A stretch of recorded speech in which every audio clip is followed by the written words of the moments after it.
Born and bred in Tuscaloosa, not raised in Baton Rouge. Didn't ride no wagon train to Norman or to Boone. They said I'd never make it, just a name they overlook. Now I'm burning up their game plans and ripping up their books. No 5-star shine, no silver spoon. I came up grinding on a Friday night moons. Now they feel me coming like a 4th down blitz. Got them talking sideways, throwing fits. But I must admit, I can't quit. 'Cause I'm the outlaw of college football. Ain't no stripes can hold me back.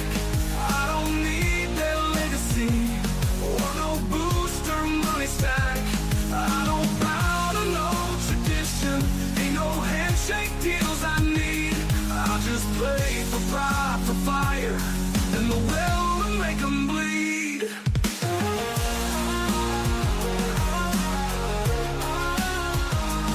I ain't on your media darlings list. No Heisman hype, no clean-cut script. But every time that whistle blows, I leave my soul out on that road. They talk about dynasties and brands, but I built mine with my own hands. Ain't got no statue, no parade, just broken dreams and lines I've laid. I'm the outlaw of college football, the storm they never saw. I don't fit their pretty picture, but I still outrun them all. Don't need no love from ESPN, just a line to cross and dirt to win. Yeah, I'm the outlaw, the rebel in this brawl. I ain't here for fame or fortune, ain't no puppet on a string. I'm here to rip their castles and crown myself a king. I'm the outlaw of college football, tattooed in scars and grit. I write my story on the field, and I never call it quits. Let the legends play their history, I'll write my own new lore. 'Cause I'm the outlaw, yeah, I'm the outlaw, kicking down the damn front door. Woo! Kicking down the damn front door. That's what a lot of teams are wanting to do this week. They want to kick down the front door of the College Football Playoff Committee, as we didn't think it could get any more controversial than it already has. And now the shoe is on the other foot for the Notre Dame Fighting Irish, as Alabama jumped them this week, and it looks like Alabama's guaranteed a playoff spot regardless of what happens, unless they get blowed out by Georgia. I heard a joke the other day, though. I'm going to tell it to y'all real quick and see if y'all get the punchline here. The joke was, it goes a little something like this. It was Notre Dame deserves to be in the playoff over Alabama and Oklahoma, because Notre Dame could win as many games as Alabama and Oklahoma with the same SEC schedule. That's pretty damn funny, ain't it? I actually saw some Notre Dame people saying that. If you just give us Oklahoma's schedule, it was specifically Oklahoma, actually. Not sure why Notre Dame's targeting Oklahoma all of a sudden. Notre Dame should be mad at Alabama. Alabama's the one that jumped them. Where we had Oklahoma's schedule, we could have went 10-2. Wrong answer. And I think bring somebody in here that might have a little something to say about that shit. Let's see what Killer Breeze has to say about Notre Dame claiming that they could go 10-2 with Oklahoma's schedule. What's going on, brother? What's happening? 10-2 in the SEC. I find that funny, considering that one of their 2 losses came at the hands of an SEC team, didn't it? Yeah, that's right. Yeah. So the team that Texas beat by double digits, Notre Dame couldn't beat on their own home field. I think we all know exactly what's up there. I don't think there's any world that Notre Dame can actually compete in the SEC at the same level, at least not with the team they had this year. Well, and honestly, I can't think of too many teams they've had in the last 30 years that they could have competed in the SEC with.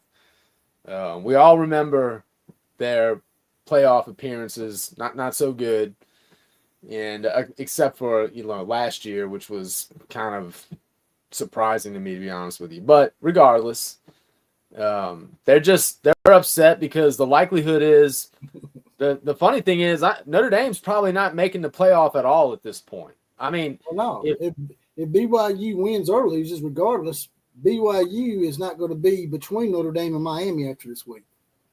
I think then you have to directly compare the two. They're right beside each other, right? That's my point. I think if BYU, well, actually, in either case, to be honest with you, if you think about it, yeah, they're not going to be there anymore. They're going to either move up, correct, they beat Texas Tech, then Texas Tech's going to move down. Now they may drop Texas Tech completely out, but I kind of sort of doubt. Nah. That's not how I think that's probably low likelihood of that happening. I don't see them bouncing Texas Tech. That they're obviously still into this feel good nonsense. So I don't think they'll have the cojones to kick them completely out. So, I got to be honest with you. I don't want the Big 12 to get 2 spots in the football playoff, but I would love to see Notre Dame get kicked out of this thing. Well, yes, because they always had this elitist attitude, and everybody claims we get preferential treatment when, in fact, it's not us. It's Notre Dame usually in the Big 10. I was arguing with this Big 10 guy today. He was talking about the SEC and Alabama getting preferential treatment. Alabama's one that got screwed last year. And we got screwed 2 or 3 years ago when they put TCU's ass in. Who That's got right. blew out by Georgia. So I'm just saying they go over the top to try to prove that they're not biased against the SEC to the point where they're biased against the SEC. Well, I think that's what I'm starting to hear. Oh, wow. Is Matt Campbell turning down the Penn State job? Oh, shit. For real? He done pulled a Rich Rodriguez on like he did Alabama. I hold on. I mean, I'm not saying that that's happened, but it looks like. Hold on, I gotta look into this a little bit. But anyway, right. I got something right here. It says Penn State hires Iowa State's Matt Campbell in prolonged search. That's from CBS. About how long ago was that though? How many hours was that? How recent was that? Let's see. This was 29 minutes ago.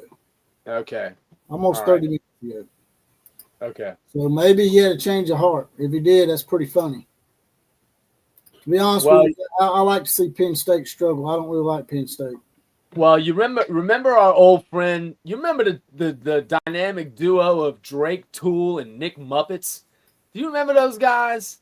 You remember old Drake Toole and Nick Muppets talking about how Oklahoma wishes they were back in the Big 12 because they wouldn't be able to hack it in the SEC because we don't want Oklahoma back because we loved watching them beat Iowa State beat Oklahoma more times than not. Do you remember that clown, Nick Muppets?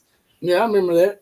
Nick Muppets was the one reporting. He's the Iowa State locked on guy, and he was reporting. Well, I'm telling you, he's probably getting a slight tent in his pants at the thought of them getting 2 Big 10 teams. I mean, Big 12, Big 12 teams in. He's probably hoping BYU wins. Well, he's devastated about the Matt Campbell thing because he's an Iowa State Drake Toole. Yes. The only chance Notre Dame has of making the playoffs right now is 2 scenarios. BYU loses and Alabama loses by more than 20. In my opinion, Alabama's got to get blowed out by Georgia for them to have a chance. But it's like you said, at that point, BYU's out of the way. Maybe Miami is side by side with Notre Dame at that point, and now the committee has a reason to jump Miami as well over Notre Dame. And they want to give love to Texas if they can. If they can justify that in any way, shape, or form, that's what they're going to do. See, that's what I understand. We're so ass backwards about it. They said we jumped Texas over Vanderbilt, even though Texas has got 3 losses and Vanderbilt's only got 2. We've done that because Texas beat Vanderbilt. All right, well then why hasn't Miami jumped Notre Dame? Yeah. See what I did? They contradict themselves all the time, man. Yeah, it's constant. They're you know, man, look at the track record. Just look at the track record of all of the governing bodies of college football up to this point. They've been terrible, you know, and the committee has done a good job of tripping all over their own you know what the last 2 years, for sure, and even before then. So yeah, I don't see. I mean, I don't know even if Bama gets beat by more than 20 if they're going to be out. I just don't think, you know, because what I was. I think you're right. I think it would take an astronomical ass whipping. It had to be like 42-0 or something. Yeah, it would have to be. It would have to be so bad that it gave some kind of indication that this is going to be the thing moving forward with them. I just don't see that happening. I wouldn't care if this was Oklahoma and Texas in the SEC title game. It makes me sick for the SEC that we had to play this game while teams like Notre Dame and Miami and Oregon get to sit at home and rest while the SEC is beating each other up. That's why they wanted to go to that 9-game conference schedule, so they don't have to beat us. So that's one more chance that an SEC team has a chance to screw another SEC team because they can't get the job done 80% of the time. They'll point to, well, we won 2 national titles the last 2 years in the Big Ten. Well, gee whiz, 2 in a row, man. Yeah. How many times has the SEC won 4 or 5 in a row? Yeah. Well, you know, and that's what I'm the thing that I'm starting to hear now from a few, you know, it's starting to pop. It seems like it's popping up more and more is that the SEC shouldn't get 5 teams. That's the real problem in this thing, is that the SEC shouldn't have 5 teams. If the SEC didn't have 5 teams, then Miami would be in, or, you know, or BYU would be in, or whatever they, you know, whoever. Why was it okay for the Big Ten to have 4 last year and we only had 3? Why is it all of a sudden a problem? Dude, it's just the SEC, you know, man, you know how it goes. When you're on top of the mountain, everybody's trying to knock you off. It doesn't matter. Just by virtue of you being there, people are going to be taking shots to knock you off. And, you know, it's the hardest thing in the world to do. I tell people all the time, getting to the top of the mountain, man, that's the easy part. Staying up there, that's the hard part. And when you're up there, everybody's trying to take you out. So the SEC is on top of the mountain, and they're going to do whatever they can to try to, you know, take away the narrative of that. They're going to try to push other narratives. I mean, you already hear it. But it's funny because I was listening to, I think it was, what's the kid from Alabama that transferred to Ohio State? Was that Downs? Isn't that his last name? Yeah, we actually had 2, Caleb Downs and Justin Sam. So they were asking Downs what the difference was between the SEC and the Big Ten. And he said the difference is in the SEC, you're playing big-time competition every week. And in the Big Ten, you have 4 or 5 games that you got to be on top of your game, and the rest of them not so much. But in the SEC, it's every week. And, of course, that's what it is, man. Just look at you can look at any statistic, man. Go look at draft picks in the NFL. Go look at first-round draft picks. Go look at, I mean, it's the SEC dominates. Go look at titles, bowl win. I would bet you they're up there in bowl wins too, not just national championship wins. So how many times in the past that we've heard from, you know, even when we were too young to understand, we have our fathers and stuff tell us how Notre Dame would constantly get the benefit of the doubt. Alabama should have had a 3-peat in 1966, for example. I wasn't alive yet, but you can read it in the books. And Notre Dame and Michigan State tied. Alabama was 3rd. They finished undefeated. Notre Dame and Michigan State didn't even play in a bowl game. And Alabama played in a bowl game, and they still give the national title to Notre Dame with a tie over Alabama, who was undefeated. That's just one example of many times that Notre Dame has gotten over on usually Southern teams. Yeah. That's the way it usually works. My dad was a student at OU in the early 50s when Bud Wilkinson, he was there. He was a student for 2 of Bud Wilkinson's national championships, the repeat national championships in 50. Oh, no, wait. I guess he would have only been there for 1 because he graduated in 55. So I think it was 55, 55, and 56, I believe, were the years Wilkinson won the national championship. But anyway, He hates Notre Dame. My father hated Notre Dame with a passion. That's all my dad would talk about was the bias for Notre Dame. He couldn't stand it, and it still exists to this day, man. I mean, it still exists to this day. You know, they have always, at least for a little while, in the late '90s and early aughts, you know, and actually probably in the late '90s and all of the aughts, Notre Dame just wasn't competitive. So the national media just couldn't really force them down your throat. But now that they're actually making it to the playoffs and making it to, you know, now the media has all the excuses that they need to love all over Notre Dame. And that's exactly what they do. Just to show you the bias that's existed for Notre Dame probably since the 1930s. Paul Hornung won the Heisman Trophy on a team that was 4-6, like in the 1950s or something. They were 4-6 and he won the Heisman Trophy. And as you can see in the title up here, Notre Dame forced into a conference. It's just calming. It makes me feel really good to know that Notre Dame's starting to realize it's came to them. It's like they got a self-awareness. Like, oh shit, if we were in a conference right now, we might be protected, but they're not because they've been playing this elitist card for so long, and now it's come back to bite them. They're wondering why they don't get that 13th metric.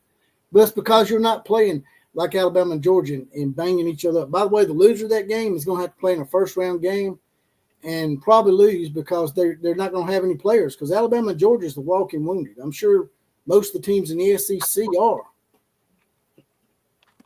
I agree. I agree. I mean, listen, if Notre Dame's basketball program is in the ACC, right? Isn't that the conference that they're in? Doesn't their basketball team? Yeah. Well, if they were, it is horseshit, by the way. But if they were in the ACC in football, they'd be in. There'd be no question about it. Yeah, they would do themselves and the ACC a favor because the ACC may not get anyone in.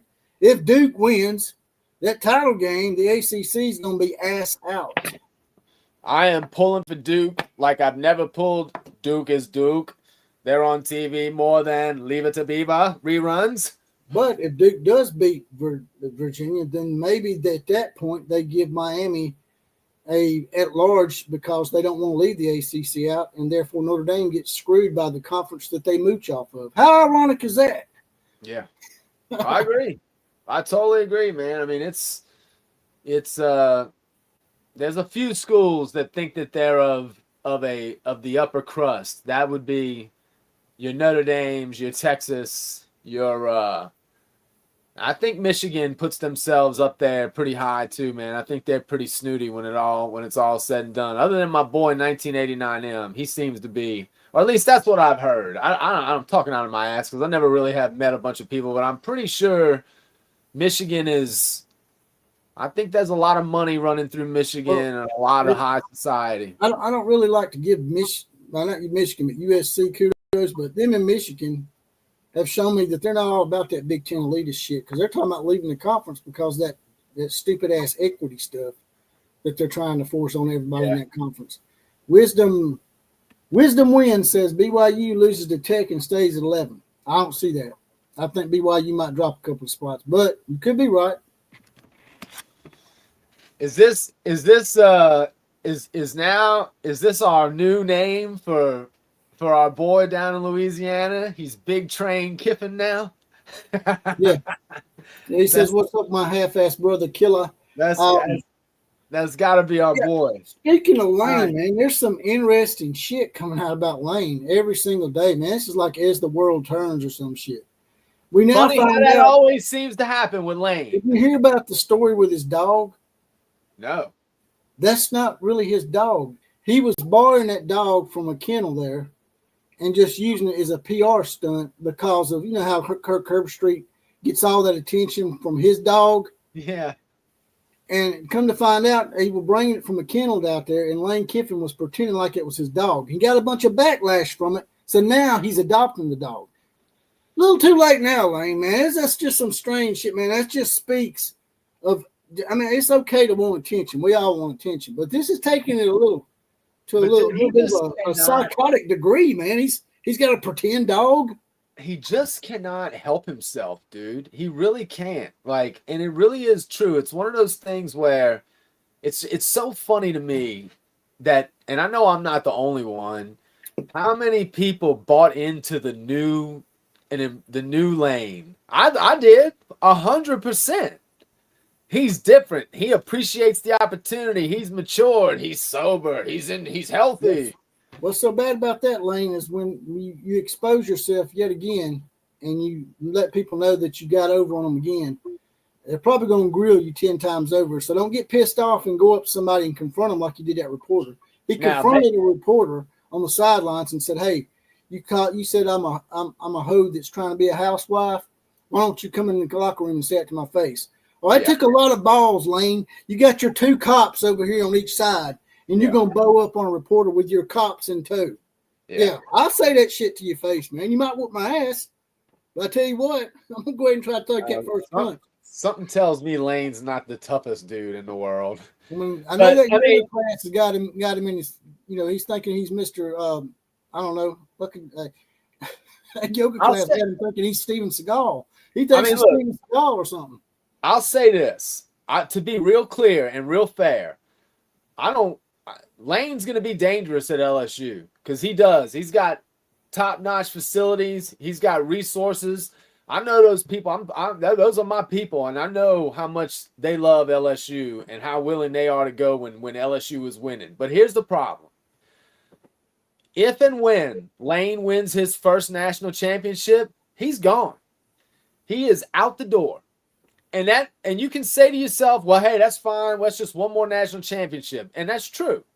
But that's not what they're looking for. Most of them, they won't say it out loud because they know it just seems too stupid to say this out loud. But a lot of them are thinking this is about to be Nick Saban 2.0. That Lane's about to be there for 15 years and win 6 national championships. And you and I both know there ain't no way in hell. Lane can't handle that much success without blowing it up. Here's the difference between Lane and Nick Saban and why that don't apply. Nick Saban actually won a national title somewhere else before he come to Alabama and done it. He already proven that he can do it. Lane hasn't proven that yet. He ain't even won an SEC title, let alone a national title. That's a fact. I mean, there's no doubt about it. And again, need I remind everyone that 4 years ago, almost to the, we're like 4 years and a couple of days ago, that one Lincoln Riley, who, by the way, people thought was going to LSU, which is funny, but one Lincoln Riley went out to USC, and everyone was positively sure that this is the union made in college football heaven. We got Lincoln Riley, the offensive genius, paired up with the sexiness and the resources of Los Angeles. Are you kidding me? It's not a matter of how many will he win one. It's how many. He's going to be like LeBron, 1, not 2, not 3, not 4, and he hadn't done dick. Nothing. 0. They hadn't even got close. So it is no guarantee, but I mean, I like his chances. But again, it's going to be a one hit and I'm out. In my opinion, I think that's the most you're going to get out of the guy. And again, I will say this too. That's one of the best fan bases in the country. But dude, do not. You see what happened with Kelly. Don't F around because you will find out. And if Lane, it's all happy right now. Everybody's we just got married. We're about to go F on our honeymoon. It's all good. You talking like they thought this was going to be Saban 2.0. Well, if it's going to be Saban 2.0, what happened to Nick Saban when he won one national title at LSU? He left.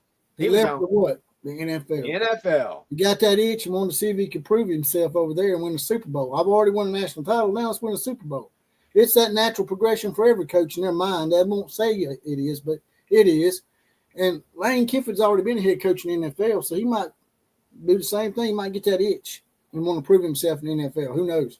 The other thing too to keep in mind is that if you work enough years in the NFL, you get a pension, right? And so That time he spent in the NFL still counts towards that pension. As far as I know, there's no expiration date on the years coached. And a lot of people said that's why Nick Saban was doing that too, because he was only so many years away from a pension because he was an assistant coach in the NFL for many years before that too. So, or for at least a few years. So, you know, it's all good right now. And again, I expect he's going to be, it's a hot thing. So he's going to do great in recruiting. He's going to have a lot of talent and he probably has a fair amount of success. But I don't think Lane can sustain a lot of success anywhere for any period amount of time, like a significant amount of times. I think he just will self-sabotage it. And B, if he does win a natty, I think he's gone. He gone. Wisdom says to back up his claim that BYU won't drop past 11. It don't matter really if they are 11 because you got to get in the top 10 basically to get a bid. If BYU loses to Tech, BYU has 2 losses to a top 5 team, best 2 losses in America.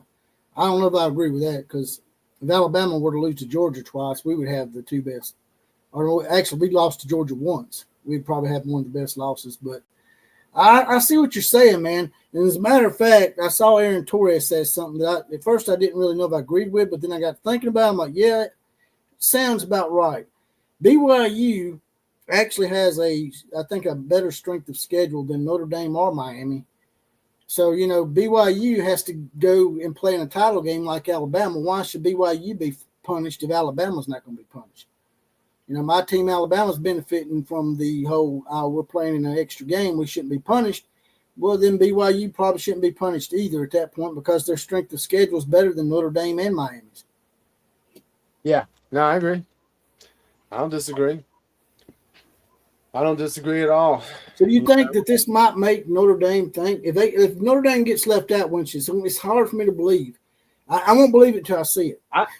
When I see them moving out, I believe because like they said on Reese Davis's show last night, there's 3 big voices in the committee: the Big Ten, the SEC, and Notre Dame.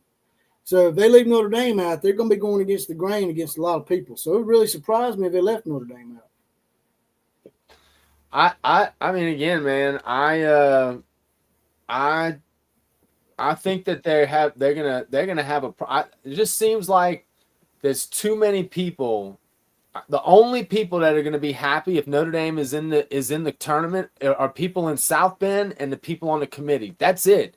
Everyone is talking about how this is BS. That particularly, I mean, man, here's the problem. The biggest issue of all. It's not like Notre Dame and Miami haven't played each other. We're not just comparing schedules and going, here are the comparable wins, here are the comparable losses.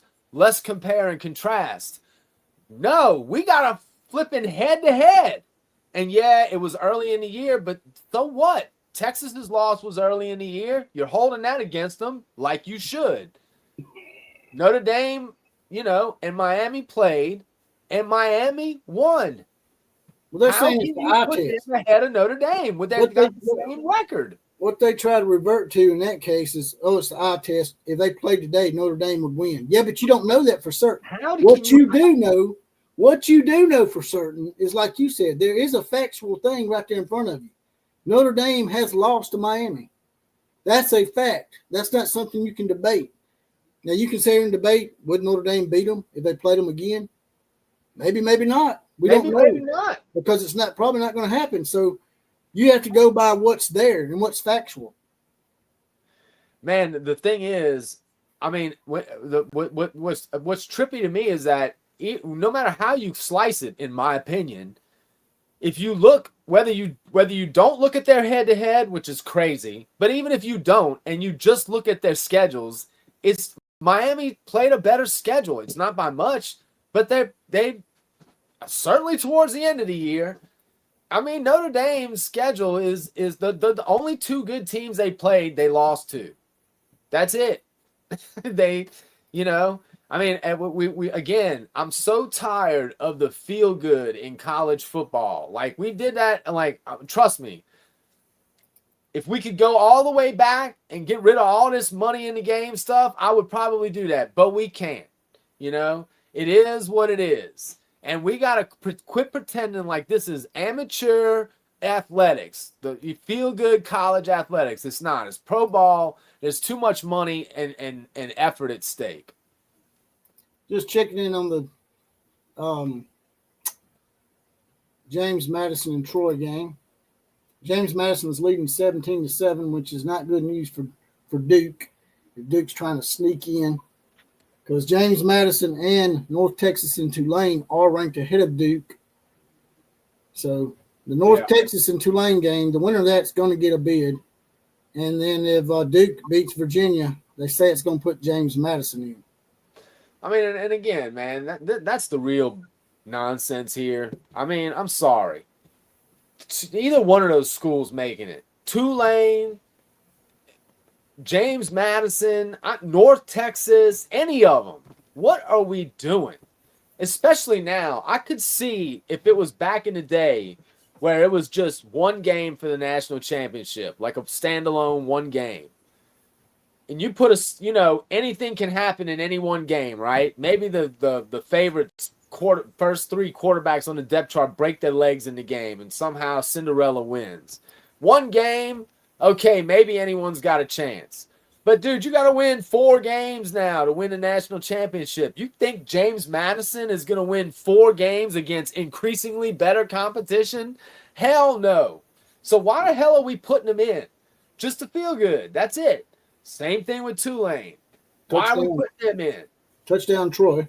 So if Troy beats James Madison, they're not going to get in.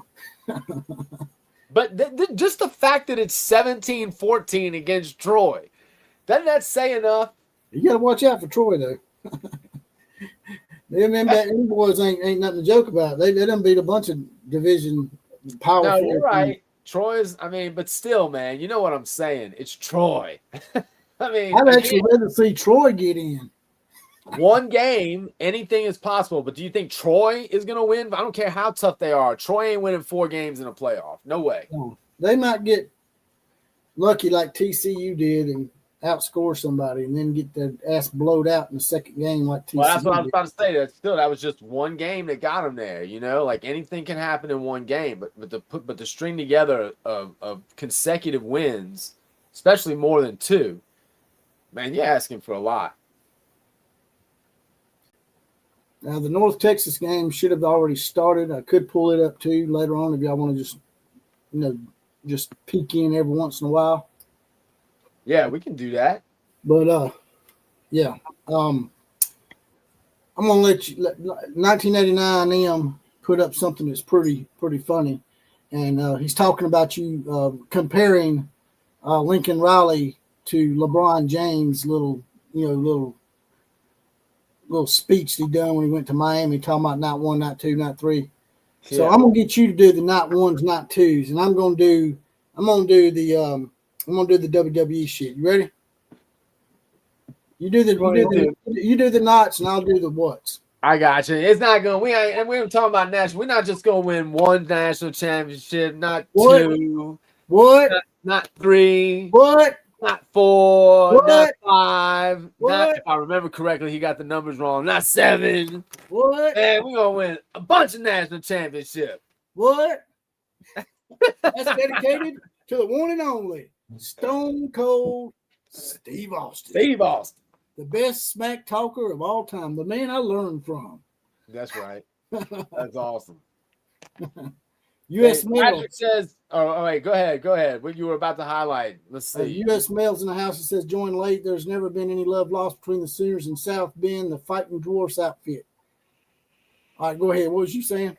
That's a fact.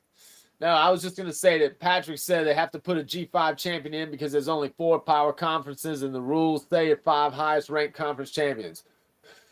Fair point, Patrick, but the rules say whatever we want the rules to say. Actually, so change the rule. The rules never stipulates that it has to be 4 power conferences, by the way. It's just the 5 highest conference champions. And that's why there could be 2 G5 schools in, because Duke, if they win, will not be ranked ahead of James Madison or North Texas or Tulane if all of them win. My thing is, Just saying, and Duke don't deserve to be in with 5 losses. So I'm just saying. Hell no. Duke ain't getting in, period. Duke can win 53-0. They're not going to be in the college playoff. There's no chance. But again, Patrick, going back to what I was saying, I get it. They have to do it this year. There's no keeping them out this year. That actually was not what I meant. I was just saying we need to change the rules. This should not be amongst many things we need to change, clearly, along with the calendar. But we need to change the rules because this is, again, there's too much money at stake now. This is professional college sports. And the fact that we have feel-good automatic qualifiers is, who cares about G5 little engines that could? Nobody. Well, if they get ranked and they're good and they beat a bunch of Power 4 teams like Boise State did that one year and they get in the top 10, that's one thing. But if you go around beating up on other G5 schools, you don't deserve to be in. Well, I mean, again, nobody's complaining about Texas Tech being in. They're typically a mid team, but they got the record, And yes, if James Madison had some Power 4 wins on their record, totally different. Well, I think they got one. I think they beat Oregon State or Washington State. I don't count that. I don't count. They're not Power 4 anymore. I mean. They're not Power 4 anymore. My bad. No, my bad. I don't. You can, but you know what I mean. Oh, no, you're right. They're not Power 4. Washington State and Oregon State are in the Pac-2, which is no longer a power conference. Now, they did play Louisville close, but there again, they did not beat Louisville, who is a mid-card team in the ACC. Also true. Which means if James Madison were in the ACC, likely James Madison will be 7-5 at best, or 8-4, maybe. And Patrick, I wouldn't disagree with you. James Madison is probably more deserving than 5-loss Duke, but neither one of them, chicken salad versus chicken, you know what? Chicken shit versus chicken shit. Yeah, chicken pretty shit. much.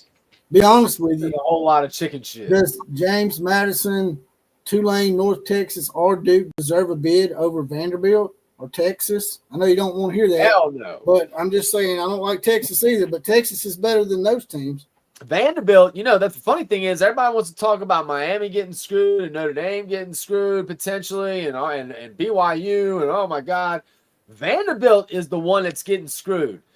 Vanderbilt is being kept out of this thing only because they are Vanderbilt. That's it. If you took Vanderbilt and you removed their name and insert normal SEC powerhouse, Florida, even put in an Auburn Barn Monkey team, they're in. They're in. I feel horrible for Vanderbilt. And by the way, while we're on the subject of Vanderbilt, did you see what Mike Lee said? No. He said, and they're really trying to push for this. Him and Diego Pavia actually said some things. They're talking about trying to get someone to play them this weekend so they can get that 13th metric. I like it. And Diego Pavia asked Donald Trump to make an executive order to force a 16-team playoff. Yeah, I like it. But go ahead with your point about Vanderbilt. I was telling you about playing games not that long ago, man. Those are coming. I guarantee you. Give me your point about Vanderbilt. I interrupted you. No, I'm just saying, man. Did you hear? What do you think about the fact that I mean, man, they just flipped. Didn't they flip the number 1 quarterback, that kid from Georgia? Didn't they flip him to Vanderbilt? Number 1 quarterback in the nation. That's right. Is going to Vanderbilt. That's right. Stole him from Georgia, no less. You know what that is, don't you? That's Nashville getting behind Vanderbilt. If that happens, if the city of Nashville gets behind them, there's going to be trouble. Yeah. If I'm a player and I go to the city of Nashville and then I go to the city of Athens, I'm thinking, man, that's a nice party town right there, Bo. I couldn't agree more. And it's funny. I didn't even think about that until you just said that. You are so right. That is the city of Nashville getting behind Vanderbilt. There's too many. How they get that money to get that guy? Yeah. That's the city of Nashville, man. Yeah. Because the Titans, I love it. I love it. The Titans are shitting the bed, and they're like, hey, wait a minute. We got a team that's been here for the better part of 100 years. Let's get behind the Commodores. I love it, man. I love it. You ain't gonna love it when Vanderbilt beats both of us next year. Well, wait, Big Train is saying the kid tweeted out that it wasn't true. Are you saying that the quarterback signed with Georgia?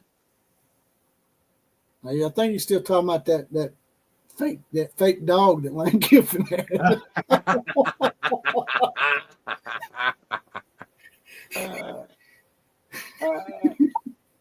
Lane trying to be like he's trying to copy Kirk Herbstreit, man. Attention whore. Oh my God, dude, that's so funny. Lane got a fake dog. Oh shit, man! I'm sorry, man. It's too good to pass up, man. I can't help it. Even if it's not true, man, that shit's funny to say. But I'm not the one saying it, so there must be some kind of truth to it because it was said on like CBS Sports or ESPN. No, I'm reading it online that he flipped. He flipped. Jared Curtis, the number 1 QB in the country. So yeah, he flipped at the last minute too. So anyway, you're right. It's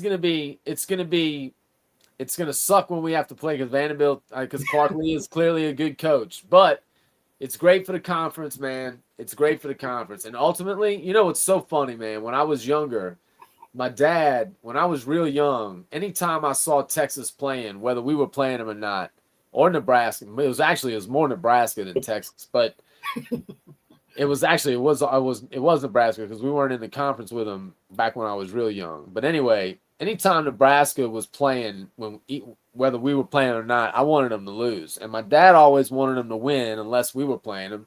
And I'd be like, why? What the hell? I hate Nebraska. Why do you want Nebraska to win? He's like, because it's good for the conference. My dad was a conference man through and through. And now I get it. Ultimately, man, especially with all the hate that the SEC gets, I don't want there to be any question. There's a clear number 1 tier by itself, and then there's everybody else. I don't care how close Big Ten is to us or the rest of the pack is to Big Ten. They are not in the same league, top to bottom. Fred Bagley makes a good point. Notre Dame's not even the best team in their own state. That's a fact. Now, last year when Notre Dame played Indiana, they whooped their ass pretty good. The score's not even it doesn't even indicate at how bad Notre Dame dominated them in that game. I'm interested to see how good Indiana and Ohio State is when they play some real competition. Now, they did play Texas, but they barely won that game. I mean, that was the best game of the year for Ohio State was when they played an SEC school. Yeah. It's going to be interesting, man. I think Indiana is legit because I really believe that Kurt Cignetti is the real deal. I hope they're not. I kind of love that guy, man. I hope they both shit the bed and lose in the first round. Well, that would be funny. That would be funny. That would be great for us. But yeah, they'll likely be playing an SEC school, both of them. I feel like if Kurt Cignetti is the coach that I think he is, and if this program is for real, like I think they are, I mean, again, I'm not predicting them to be the next Nick Saban's Alabama, but I'm just saying, if they are who I think they are, you know, or if Cignetti is, then I expect them to be pretty good, man. You channeled your inner Dennis Green there. Yeah, they are.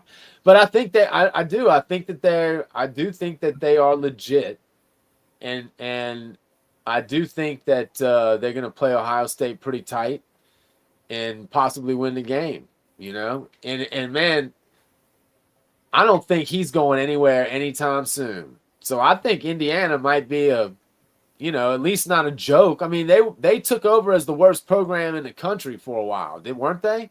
I mean, when I was growing up in the 80s, man, they were like going 1-11, 0-12, and all sorts of shit. They were like Kansas State back in the 80s.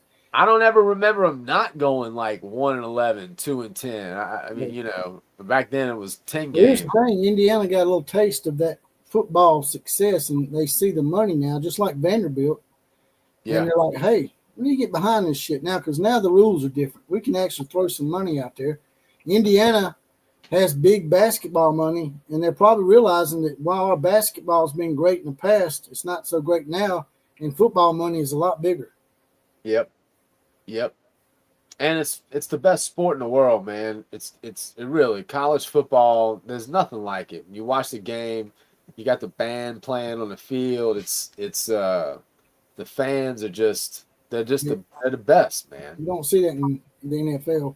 Thunder U Center said Indiana had an easy schedule. That is true. They had a very easy schedule. Kirk Cignetti made an infamous remark about the SEC, saying that he dropped Virginia from his schedule so it could be like the SEC. When, in fact, most SEC schools have been scheduling non-conference Power 4 teams for the last 10 years. It's just that we choose to play our cupcakes at the end of the year, and they make a big-ass deal out of it. When they're playing cupcakes, and usually two of them, usually they play two MAC teams in the early part of September. So I don't want to hear that shit. It does not compare, Kirk. You're a good coach, but you don't know what the hell you're talking about, man. Yeah.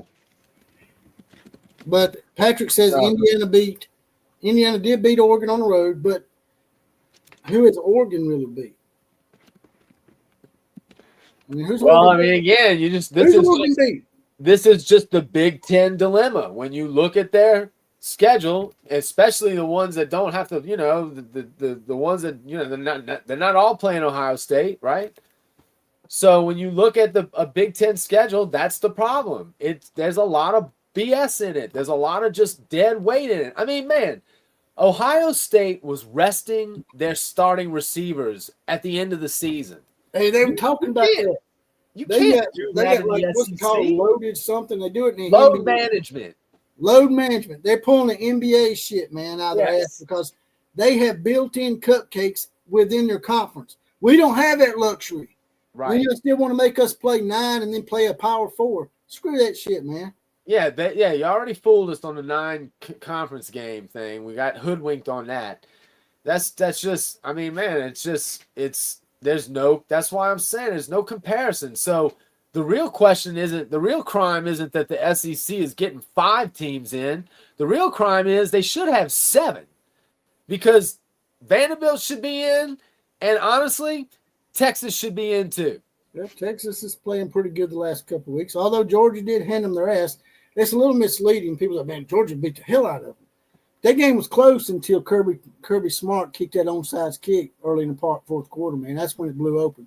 Yeah, it was close until the fourth quarter, but they did get their butts whipped. I mean, listen, they don't as the way it all stands right now, they should not be in. But my point is, if they were given the SEC everything they deserved, and if you're talking about is Texas one of the 12 best teams in the country right now, I think they probably are. Well, I don't understand what possessed the Notre Dame media to target Oklahoma's schedule. I mean, why don't you target Alabama? They're the one that jumped over you. And Alabama and Oklahoma got similar schedules. It's because of the eye test. And I'm like, they saying they would go 10-2 with Oklahoma's schedule. I'm like, no, you wouldn't. You probably go at best 8-4.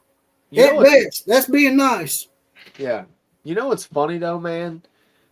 Like I think the reason why they attack Oklahoma is because their Oklahoma's offense does not pass the eye test.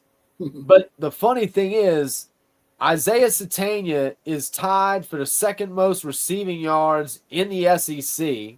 He's tied for second with Brennan Thompson at Mississippi State. And both of them have they've got 948 yards, so they're going to become 1,000-yard receivers likely. But anyway, they've got the second best leading receiver, and John Mateer, believe it or not, is in the top. I think he's the 7th, got the 7th most passing yards in the conference. So, I think that they are better than they look on offense. That they can't turn the ball over. If they turn the ball over, they're screwed. Y'all have had a week off to rest too. Yeah. So I mean, there's no telling how well that's going to do for John Mateer. I think you're probably going to have to wait till next year for him to heal completely. But you just never know, man. It may start clicking again. Another week off to heal and rest. Oklahoma comes out and plays because of Alabama and Oklahoma ain't going to play in the first round most likely. I know it looks like that right now, but if Alabama loses, they'll probably drop us one spot, make us play Texas A&M on the road, and then Oklahoma will probably get either Notre Dame or Miami. You think they're going to drop y'all if you lose? Or Virginia. Y'all might get Virginia. I don't know. You think you really think they're going to drop y'all if you lose? They might drop us one spot just to prove they can drop us, but not drop us out of the playoffs. That's what I was saying. Just to try to, patronize people that are hating on the whole thing. They may not drop us. They may leave us right there at number 9, and I'll get my wish. I feel like for some reason, I feel like it's kind of understood that this year they are not going to. I mean, dude, considering that Alabama is the number 1 seed in the SEC. So it's not like they just limped into the championship game. They were the number 1 in the championship game. So I don't know. But man, anything's possible with this committee. Damn good and well, they're not worried about big. They're not worried about doing the right thing.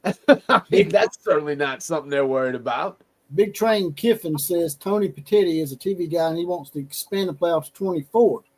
I'm not down with that at all.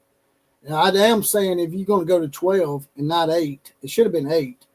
If you're going to go to 12 and not 8, you should just go on to 16 because then it evens things out and the top 4 seeds actually get rewarded with a home game. Yeah, they need to do away with if they go to 16, they need to do away with conference championship games. For me, I think it's going to be just like basketball, man. I think they're just going to keep expanding it, to be honest with you. It's not going to get as big as basketball, obviously, because it's not that many teams. If you expand it again to 16, the 17th and 18th teams are going to be pissed. You expand to 24, you're going to have 25 and 26, bitch. Yeah, no, I know. I don't disagree with you, but I don't know. There's just so much money that they're gonna make, man. It's only gonna keep getting more popular, dude. The more teams that get a chance to have a chance at winning a title, it's just gonna make more and more and more money. And then they're gonna have these home playoff games. I mean, I think honestly, I think the bowls are what are gonna die. Again. Don't you think the conference title games need to go away? 100%. But there's so much money when you start watching about how much money they're going to start making. They're making at these when they host in playoff games, no matter what round it is. Right. With the playoff games, the extra playoff games could replace the conference title game. Yeah. Yeah. So they'd be still making the same money. I think that's what's going to happen. I mean, that's what I think is exactly what's going to happen. I wouldn't be surprised, man, because they can make changes at the end of after this year's over. So I think you'll see. I'll be honest. I think for the next few years, you're going to see changes every year. If I was Alabama, the size of the draw, but impactful changes to the rules of the game. If I was Alabama and Georgia, I would get together in a shady room somewhere together and make a little deal. I know this is illegal. But I would tell them, I would get with each other and say, hey, you know what? I'm going to start my third and fourth string in this game.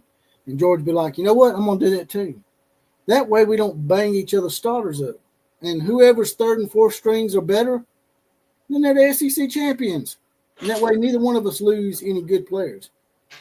Well, it is a great point, man. The risk of injury, it's like, it's not just the loss and how the loss potentially affects you, but it's one more game against really good competition, and it's where ACL go to die. You know what I mean? If there wasn't that thought process out there that if Alabama gets blowed out, that'll be the committee's, that'll be their loophole to leave us out. I would be like, hey man, let's just lay down. We already beat Georgia once in Athens, so we've already proven we can beat them at their own place. Man, screw this game, man. Let's set our starters and start the third and fourth string. If they beat us by 42, so what? I wouldn't blame them. I mean, I really wouldn't. Again, the Big Ten teams, Ohio State was just resting their starting receivers. Why can't Alabama and Georgia do that in the SEC championship game? It's load management. Yeah, What's the difference? If one of us do that, the other one will blow the other one out, and then they're like, "Oh, they got blowed out. Let's drop them out." No, I'm saying if they both agreed to it, what would be the difference? What would be the difference between them doing load management in a championship game versus what Ohio State did at the end of the year? It's like Big Cojones Kelly says. I'm sorry I didn't get your name right. I'm not used to that one yet. Big Cojones Kelly says nobody really cares about winning conference championships anymore. And that's true because the bigger picture now is the playoffs. Yeah, what does the conference championship really get you? Alabama's going to beat Georgia. Well, that's fine, but it's just like I said, wisdom. It doesn't even matter anymore because the only prize that matters now is the playoffs. Yeah. I'm just saying. I mean, unless you're Auburn or Oklahoma State, then all they care about is beating their in-state rival because they've been emasculated for so damn long. Unless you're one of those two dimwit programs, what you care about is national titles. Dude, I think Golish got a little teary-eyed when he was giving his acceptance talk at the Barn Monkeys. He's going to be really teary-eyed when he starts losing.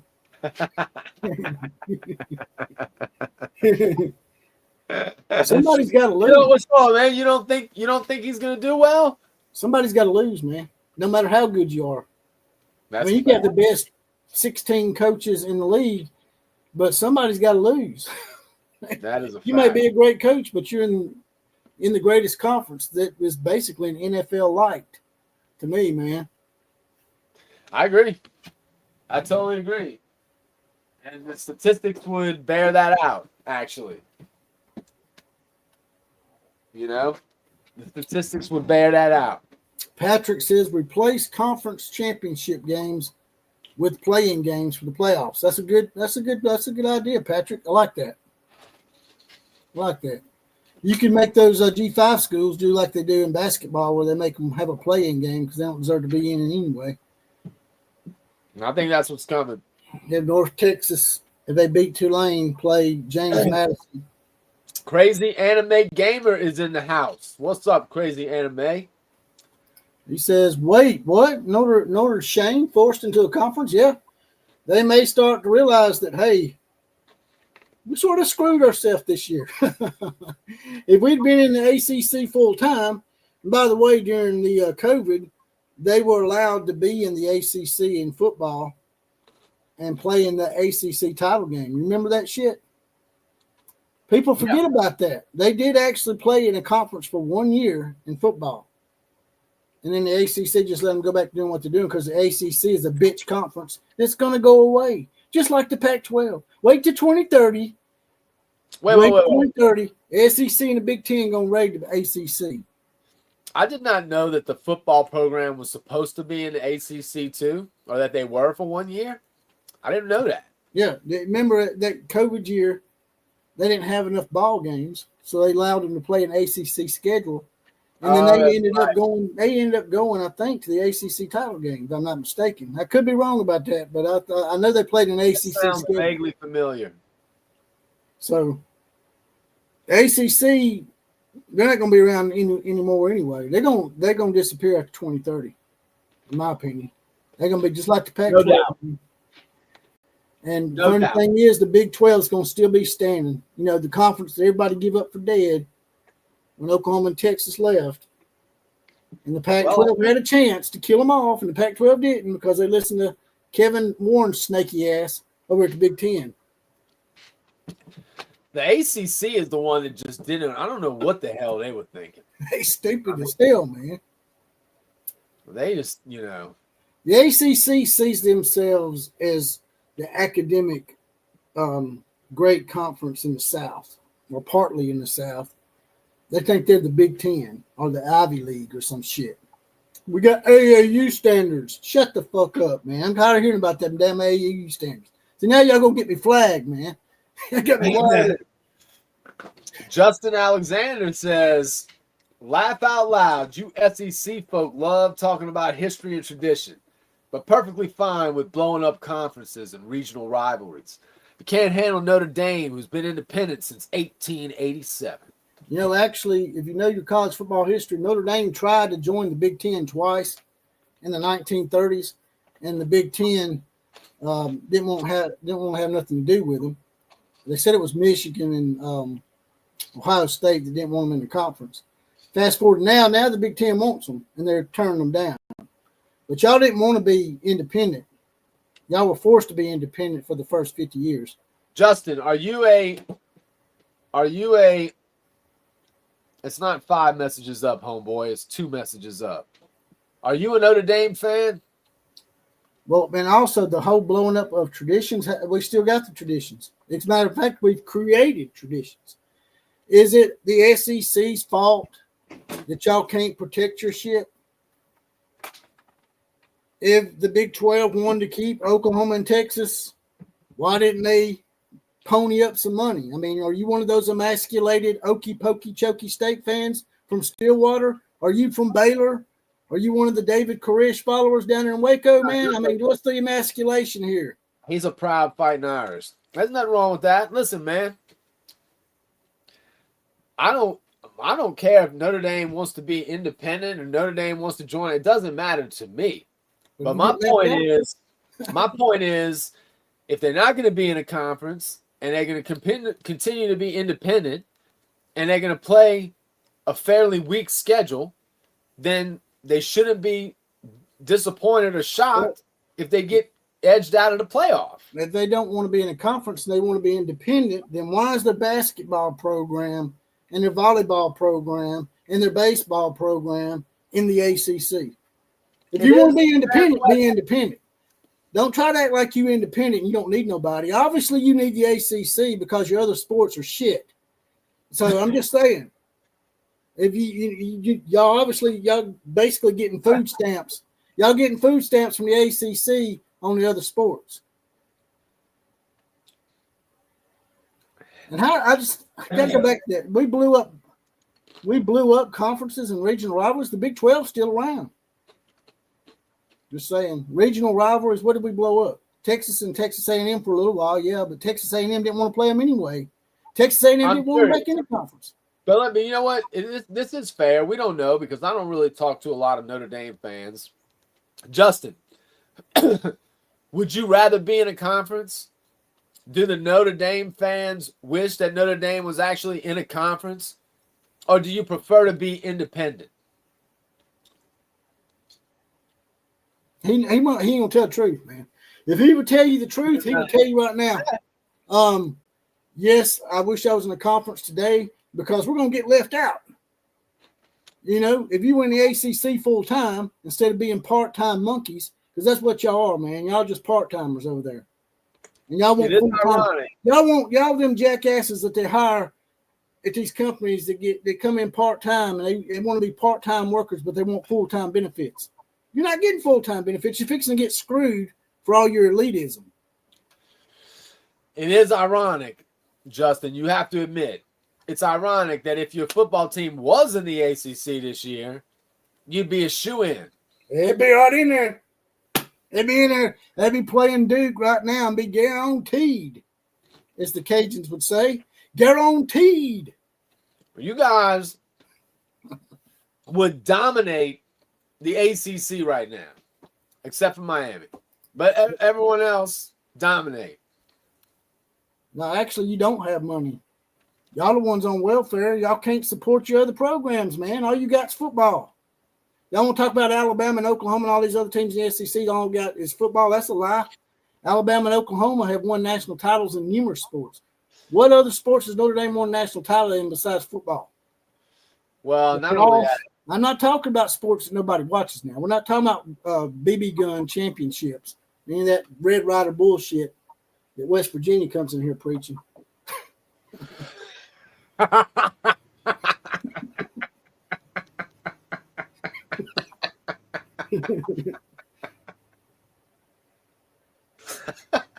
Oh, shit. Oh, man. Kuz is not going to be happy about that. It's a Google search. Yeah, well, then Google it. I ain't your Googling bitch. If you want to Google search something, go Google it, jackass. Y'all the one that ain't won shit. Oh, we won a lacrosse title back in 1942. Come on, man. Y'all ain't shit, man. Y'all ain't won a national title since Lou Holt lost his dentures in the 1988 national title game and playing West Virginia, man. Well, you know what? Oh, Grandma Clampett. Oh, Lou Holtz look just like Grandma Clampett, man. Y'all ain't won a national title since Grandma Clampett changed his Depends in 1989, man. Shut the hell up. Grandpa Clampett. Grandma Clampett. That's right. Granny Clampett. Granny Clampett. That's what Lou Holtz looked like. If you put a bib on his head, man, he looked just like her. From the Beverly Hillbillies.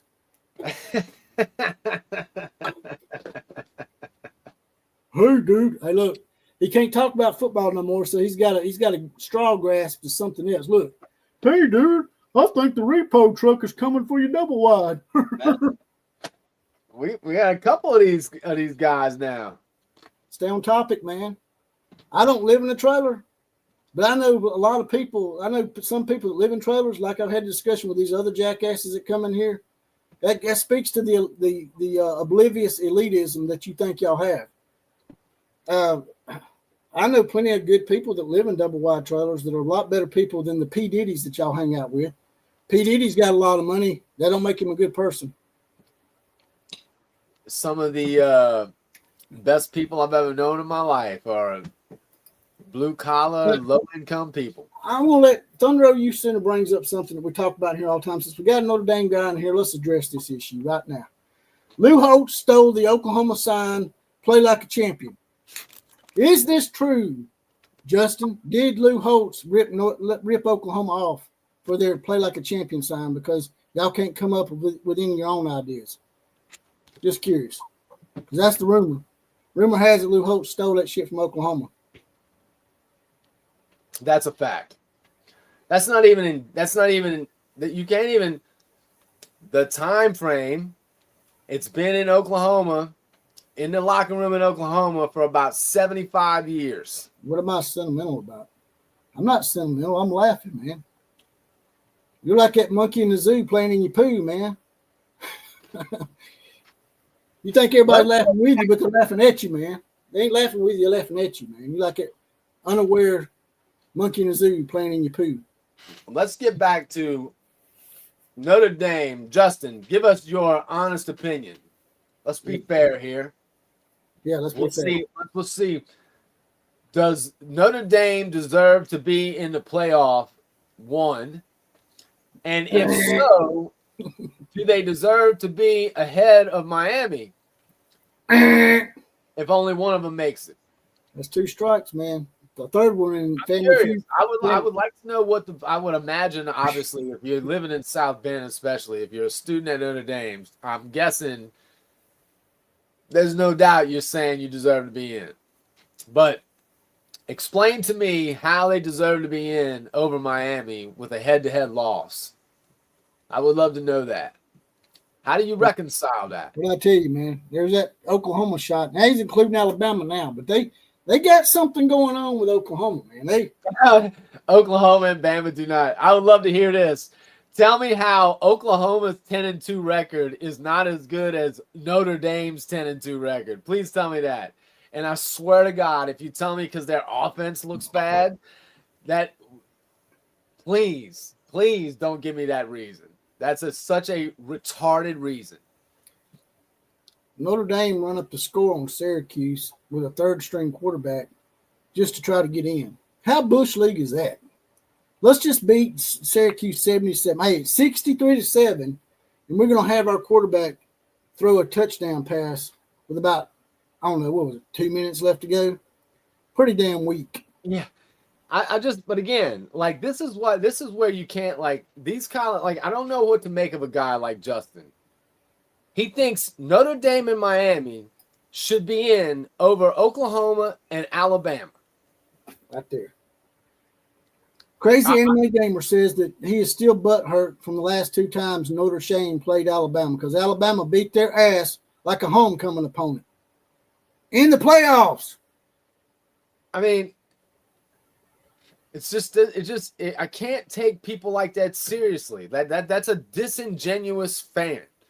There's no way you can possibly take those 4 10-2 records and deduce that Notre Dame and Miami should be ahead of Oklahoma and Alabama, going 10-2 in the SEC. With, again, Oklahoma had 5 wins against ranked opponents. No one else in the country has that. There might have been one team that tied them. I think I might have read there was one team. I'll be honest with you. Notre Dame probably Notre Dame don't have it. Notre Dame probably don't deserve to be in over BYU, Vanderbilt, Texas.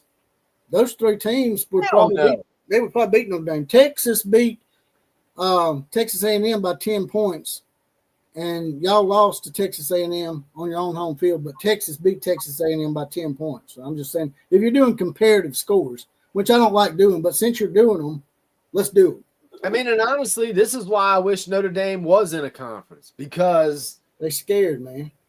We would see Notre Dame playing competition, or at least more competition than they play now. It's like you can't look, man. They can't. Yeah, you can do it all you want. It's a proven. They will join. They're gonna join.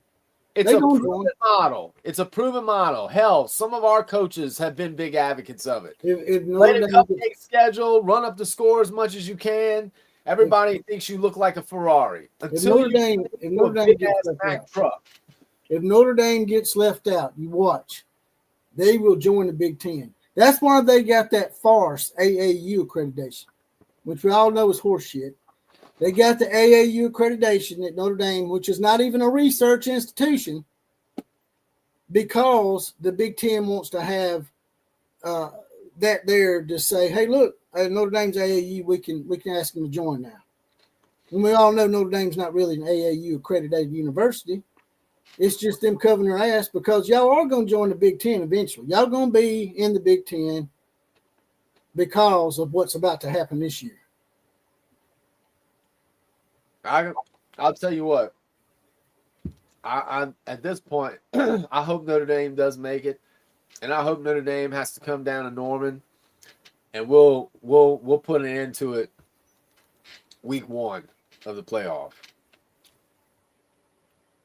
Notre Dame can beat 1 or 2 SEC teams. I'm not saying y'all can't win games against the SEC. Y'all proven that. Y'all beat Arkansas. Woohoo! Everybody beat Arkansas. But if Notre Dame had to play a 9-game conference schedule here in the SEC, y'all might get 1 or 2 good wins. Florida got 1 good win over Texas, because that's the way the SEC is. But if Notre Dame comes to this conference, they're going to lose at least 4 games a year. Just saying. Yeah. It's going to happen, whether you like it or not. And that's why you're going to join the Big Ten, because you know Purdue is shit, Rutgers shit, Maryland shit. Most of the time, Illinois and Northwestern are shit. So you ain't got to beat anybody hardly. So you might as well just be in the Big Ten, because you be Justin, your points are stupid. Your point, week 7, Notre Dame ranked 16, Miami 2, Miami crapped the bed. I don't even know what the hell you're trying to what point you're trying to make. What the hell does that have anything to do? What are you talking about? Well, just because you make a point don't mean it's valid. And then this whole thing about the preseason rankings skew the entire season. We're not the ones ranking these teams. It ain't the SEC going, okay, here's how here's how the rankings are going to go, by the way. We see it. That's voted on by many other folks that aren't in the SEC. By the way, the SEC got screwed last year. We only got 3 in. And the Big Ten got 4. And then there was nobody talking about that, Nobody was talking about, oh, well, the SEC should, It's just like, it is what it is, man. The problem is, this is where, again, and it's fine. I get the position you're in. I probably wouldn't admit it either. But the problem is, you've got big penis envy. That's the problem. You are. Well, of course, he's talking about. You wish you were. You everybody in the country, outside places like South Bend, everyone else in the country with eyes knows the SEC is head and shoulders above. They know it. Of course, he's got penis envy, man. He's even talking about 12 inches right here with the monitor. So, just saying. Hey, I'm going to put this in the comment section there, Justin. You said something about calling in or coming on. You want him on here? I don't care. That doesn't bother. You can bring anybody can get on this show all he wants. But again, you're talking about having to reshuffle the deck. What do you mean you'd have to reshuffle the deck every week? For Miami to be ranked above Notre Dame, you'd have to reshuffle the deck every week on a week 1 result. What are you talking? I don't even. Do you know what he's talking about? What the hell does he mean? He don't mean anything, man. He's just saying shit. And I've read it multiple times. First of all, it doesn't. It's funny to me. We're supposed to be the rednecks and trailers. This motherfucker apparently doesn't know how to use the English language because I don't know what the hell he's even saying. There's no punctuation. There's no. I don't know what the fuck he's even talking about. It's called a run-on sentence. That's when he don't put punctuation. It's called run-on sentence. He also thinks. Let me guess. You were born in 2002. He thinks pronouns are something that has something to do with your sexuality too. Most likely, that's probably the kind of person he is right there. Pronouns is not something that you learn in the 5th grade. It's something that you identify your sexuality with or whomever you are. That's probably the kind of person this guy is. By the way, Justin, I put a link up there for you, Actually, brother. You know what? Here's the thing, Justin. That's the thing. You clearly weren't listening earlier because I was how does Miami go above Notre Dame again? I don't understand what is he even talking? Yeah, bring him on. Bring him on. I would love to hear this because this son of a bitch clearly doesn't know how to communicate. If Miami falls behind Notre Dame in the polls, how do they overtake them again? How do you come back above Notre Dame if Notre Dame has done nothing but win? Notre Dame ain't winning though. They idle. Miami has a win over Notre Dame. Yep. What does it matter? And Miami, y'all talk about that Syracuse win that y'all run the score up on them, but Miami actually beat the tougher teams like Pittsburgh by more points. Miami beat Pittsburgh by more than Notre Dame, since you're gonna bring that up. Notre Dame. This is the whole we got better losses. Like it's such a weak pussy ass argument. You lost. You lost 2 games. Who cares? You lost one. First of all, we're gonna get flagged. We better chill. Well, I mean, god damn, man. It's just like shit. I'm just, trying to be. Don't let him get you cussing. Here he is. I know I was doing pretty good before that. I don't think I let anything slip. I apologize. I was trying to do it better. You can't show your face, Justin. What you scared of, man? You ain't Steve Lee's, are you? Are you a narc? If you're a narc, man, if you hadn't won a national title since Granny Clampett changed her depends in 1988, you'd be like Notre Dame too, man. You'd be like Notre Dame. They ain't won a national title since 1988, man. And they can't win a conference title because they're part-time in the ACC. What I'm saying is he's talking about we depend on money, or we don't have as much money as them. Obviously, y'all the ones got problems with money because you had to join the ACC part-time. If y'all are so independent, then why ain't you independent in all sports? You don't see Alabama in the SEC in football, and then we got our basketball team independent or some shit. And on the reverse of that, is Oklahoma's football program independent, and their softball team and Oklahoma softball team is in the SEC, Killer? Or your football team is in the SEC full time, right? Yeah, we went ahead and did both. But Notre Dame's team is not. Notre Dame's not in a conference full time, but they're in it part time. But y'all don't need money. Y'all aren't independent. But y'all not independent. Well, really. Oh, is he here or not? I see the J. Well, can you guys hear me right now? Can you hear me? There he is. All right. Go ahead. Now, explain your point. All right. So check this out. So at the very beginning, Notre Dame lost, right? Miami won. Correct. Full stop, right?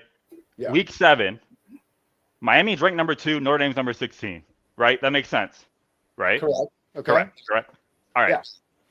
Notre Dame won 10 games in a row. Okay. By average of 30 points. Competition is what it is, right?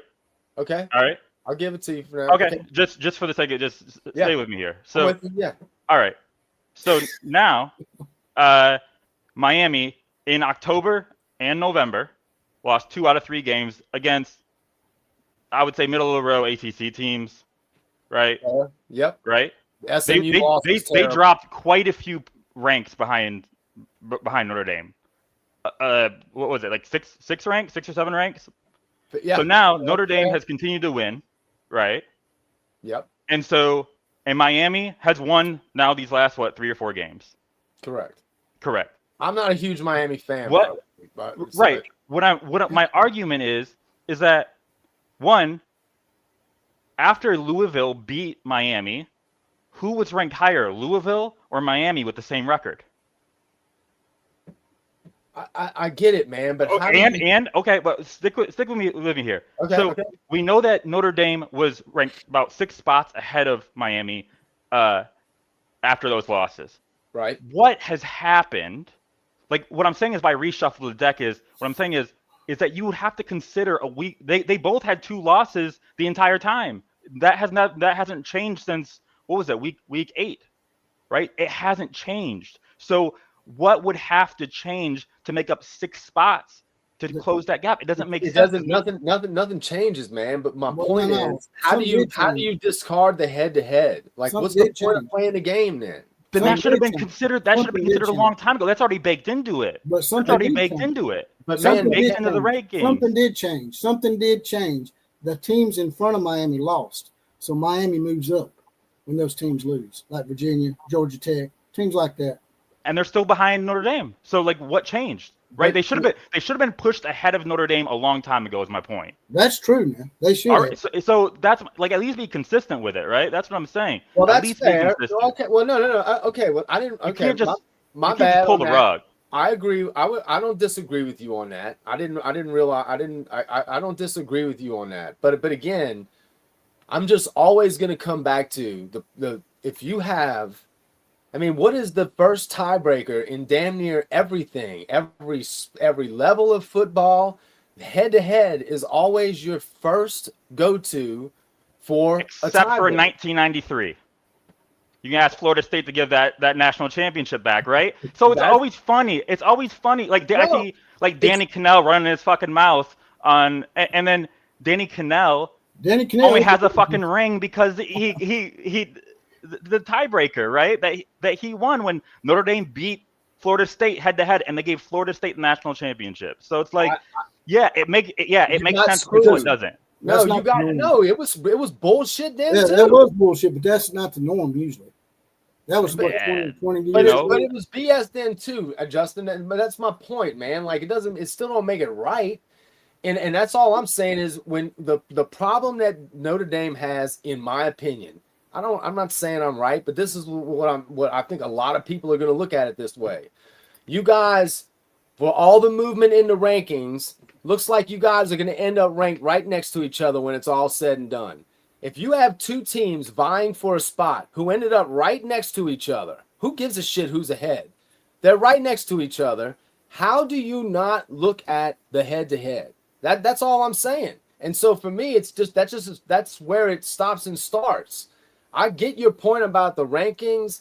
By the way, I think a lot of people would do away with the preseason rankings. No, I think most people think rankings shouldn't even come out until October. Agreed. I don't disagree with any of that. But it's what we've got in front of us. And ultimately, that's why I've said multiple times on this show that they should be going back to this. The committee sucks. Which should be going back to BCS rankings. Call it whatever you want. But it should be they can certainly build enough an algorithm that can come up with some pretty damn good rankings that are pretty close. And when you're going as deep as 12, 14, 16 teams, or God forbid 24, 32, whatever they plan on going to, it's going to get more and more accurate the deeper you go. So take the committee out, rank everyone, and send the top teams that make the rankings. And in this case, Notre Dame would be in. That's the other argument, right? Is that every single statistical model has Notre Dame in the top 5, every single one, right? FEI does, FPI, all of these old BCS, right? You name it. So if you want to use the data, Notre Dame's in. If you want to utilize the eye test, Notre Dame's in. If you want to utilize pretty much any statistic measurable, the only thing that Miami does have is the head-to-head, which I admit is a compelling argument if this decision would have been made when they had the same record a month ago. But they don't. Your real issue is there should be no bullshit automatic qualifiers. That's your real problem. That's the thing keeping you out. I think it's that and preseason rankings. And don't get me wrong. I think the SEC is the best conference. I do. But the thing is, we'll never know if it's a weak year. We'll never know because what happens is that preseason ranking props up 9 or 10 teams in the top 25. They beat each other. They drop a couple, right? Because when you lose to a ranked team, it's less punishing. You lose to an unranked team, it's more punishing. So you do this, trade-off dance, and so it's like, I think the SEC for the foreseeable future will still be the strongest conference, but I do think the landscape has changed, right? With the transfer portal, Absolutely. like the third string at Alabama is not sitting at Alabama anymore, right? He might go to Tulsa, he might go to some of these other schools, right? 100%. So like I think that I know the preseason ranking. I don't think it sells magazines. We don't do that anymore, but it just needs to go away, right? Because it helped Notre Dame this year too, actually, if I'm being objective, because what happens is that Notre Dame was ranked high. They lost those 2 games. They were still ranked because they lost to ranked teams. If this doesn't come out till week 6, Notre Dame is maybe in the top 25, like maybe of the upper top, of the top 25, right? So whether it benefits Notre Dame, whether it benefits the SEC, regardless, the system needs to reflect the competitive environment and needs to be responsive to like the different years, because every year is different. We know that every year is different. Well, where the committee has sort of screwed themselves is when they over penalized Alabama, dropping them from 4th to 10th. So losing to a team that was ranked didn't really help Alabama. They dropped us 6 spots for one loss, just a 2-point loss to a team that they got ranked in the top 10. If they hadn't have done that to begin with, there wouldn't be all this controversy about Alabama jumping Notre Dame. That's also fair. It's I mean, man, at the end of the day, it's an unfair. It's still not right. They still don't have it right, but they're getting closer. And I think it's only a matter of time before the automatic qualifiers are going away. I just can't. There's just too much money at stake, man. And when you have the kind of dollars that are being spent, I think the pill is going to be too bitter to swallow. The Big Ten will never go for that because they want like 4 or 5 automatic qualifiers for their conference. I honestly think that we need to go back to regional conferences and play. If you asked me a question earlier about Notre Dame in a conference, my opinion is that in the current environment and in the foreseeable future, I would always prefer independence because it's an identity, and I think that the bad thing for Notre Dame is that if you take away independence, you take away the identity, they become a small private school in Indiana, right? And it's so tied into like who Notre Dame is that's what most Notre Dame fans would worry about, is because it changes the identity, it changes that history, that leverage that we've built over the 100 years. When to your point, right? Yeah. Right? They were Fielding Yost wouldn't let them in because of anti-Catholic bias or whatever you want to talk about, but regardless, right? Like if everything was set up into like quadrants, like the NFL or something, where you had these really fair brackets, regional brackets, then maybe that's an opportunity. But we're not there because these conferences are too damn money hungry and on focusing on their own benefit and blowing up the tradition and the history of college football. But Notre Dame's not really completely independent. It's my point. Y'all are in the ACC and the other sports. Yeah, for sure. For sure. Yeah. And the Big East before that. Yeah. Justin, did you go to Notre Dame? I went to grad school there. Nice. Okay. Well, look, man, at the end of the day, some of it is just giving you a hard time just because it's in my blood to give Notre Dame fans a hard time. It's all in good fun, man. At the end of the day, I want the best teams in. So I think Notre Dame and Miami, I'd like to have Notre Dame and Miami and Texas and Vanderbilt. I don't want any of these automatic qualifiers. Well, this is a year that, like you said, that the G5 schools really don't deserve a bid. Now, in the past, Boise State would beat some Power 4 teams, and they'd be in the top 5, and they deserve to be in. But if you don't have any Power 4 wins as a G5 school, you don't deserve an automatic bid. And the G5 schools are basically screwing Notre Dame and Miami out of bids. Yeah, Well, like you said, the system is set up in very bad ways all around. Yeah. Between preseason rankings, between these tie-ins, a lot of undeserving teams. We got Duke, who could be in the college football playoff, and it's a joke because Duke is going to get killed by like 63-10. Yeah, I agree. They already lost to UConn.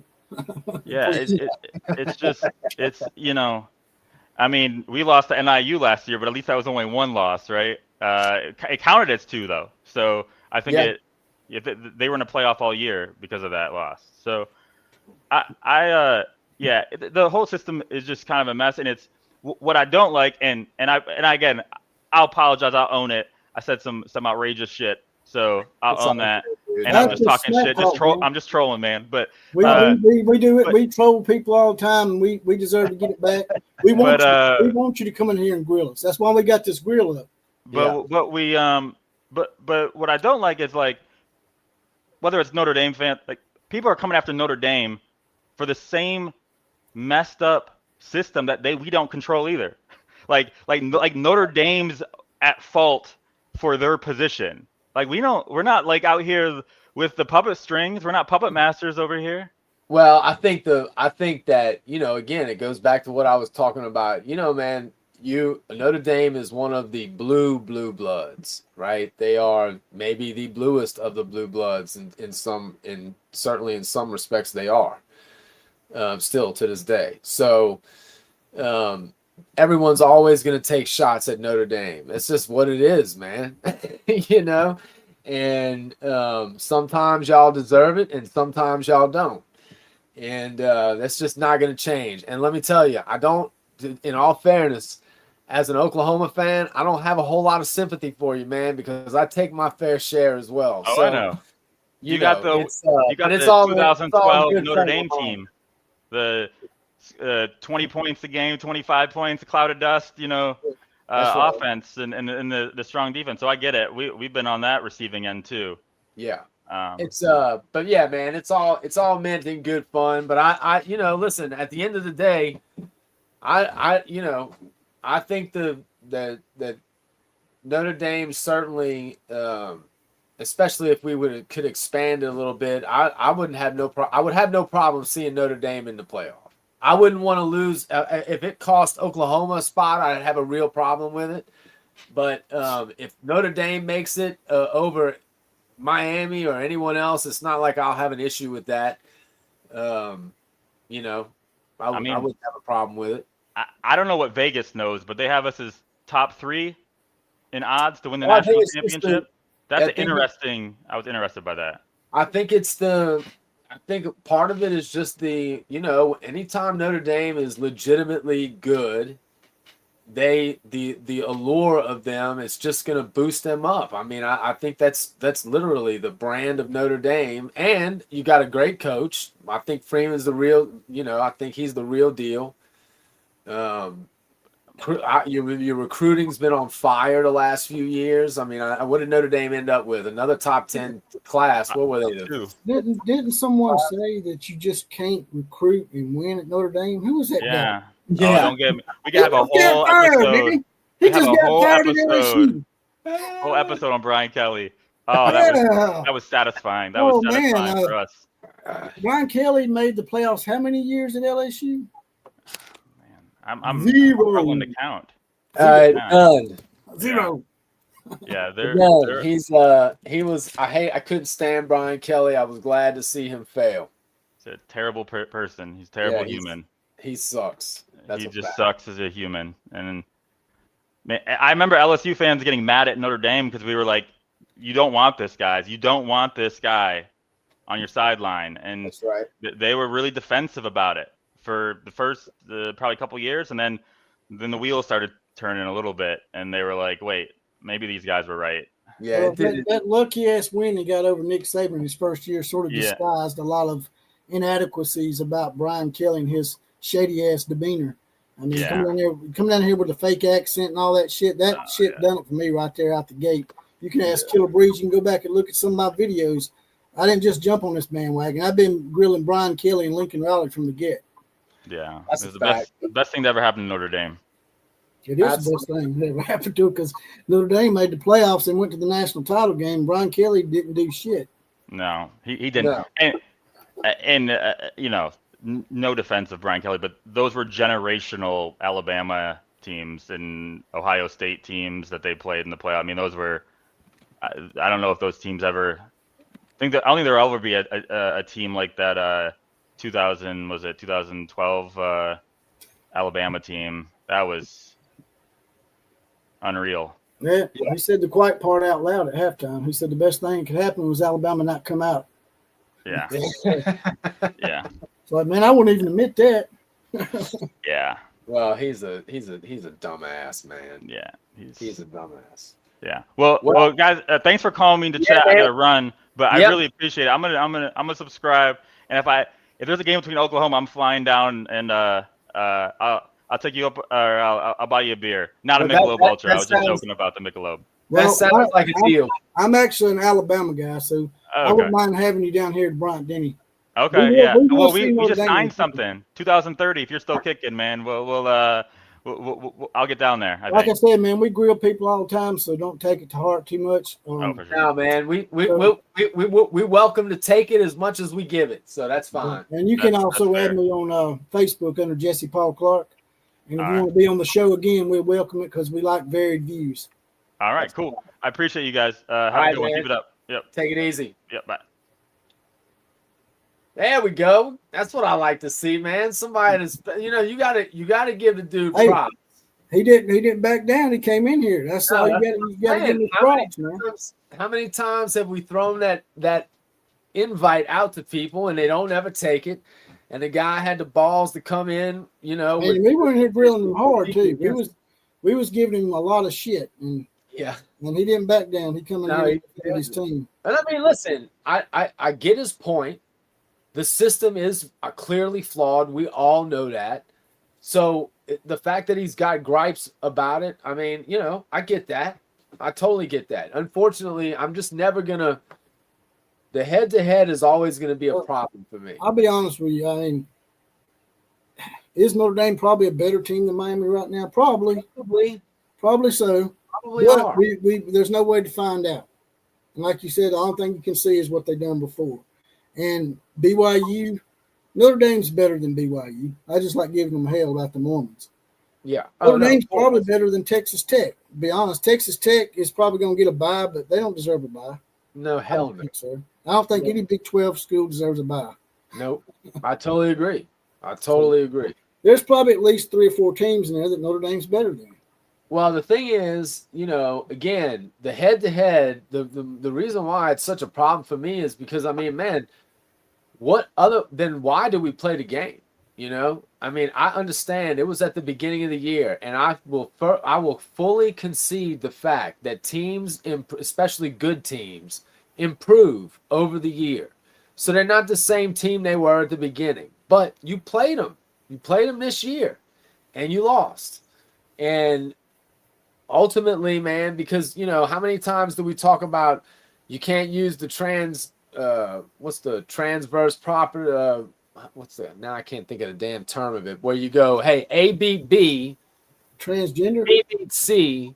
So A is better than C. No, you can't do that. Just because Oklahoma beat Alabama and Alabama beat Georgia doesn't mean Oklahoma beats Georgia, even though we know they do.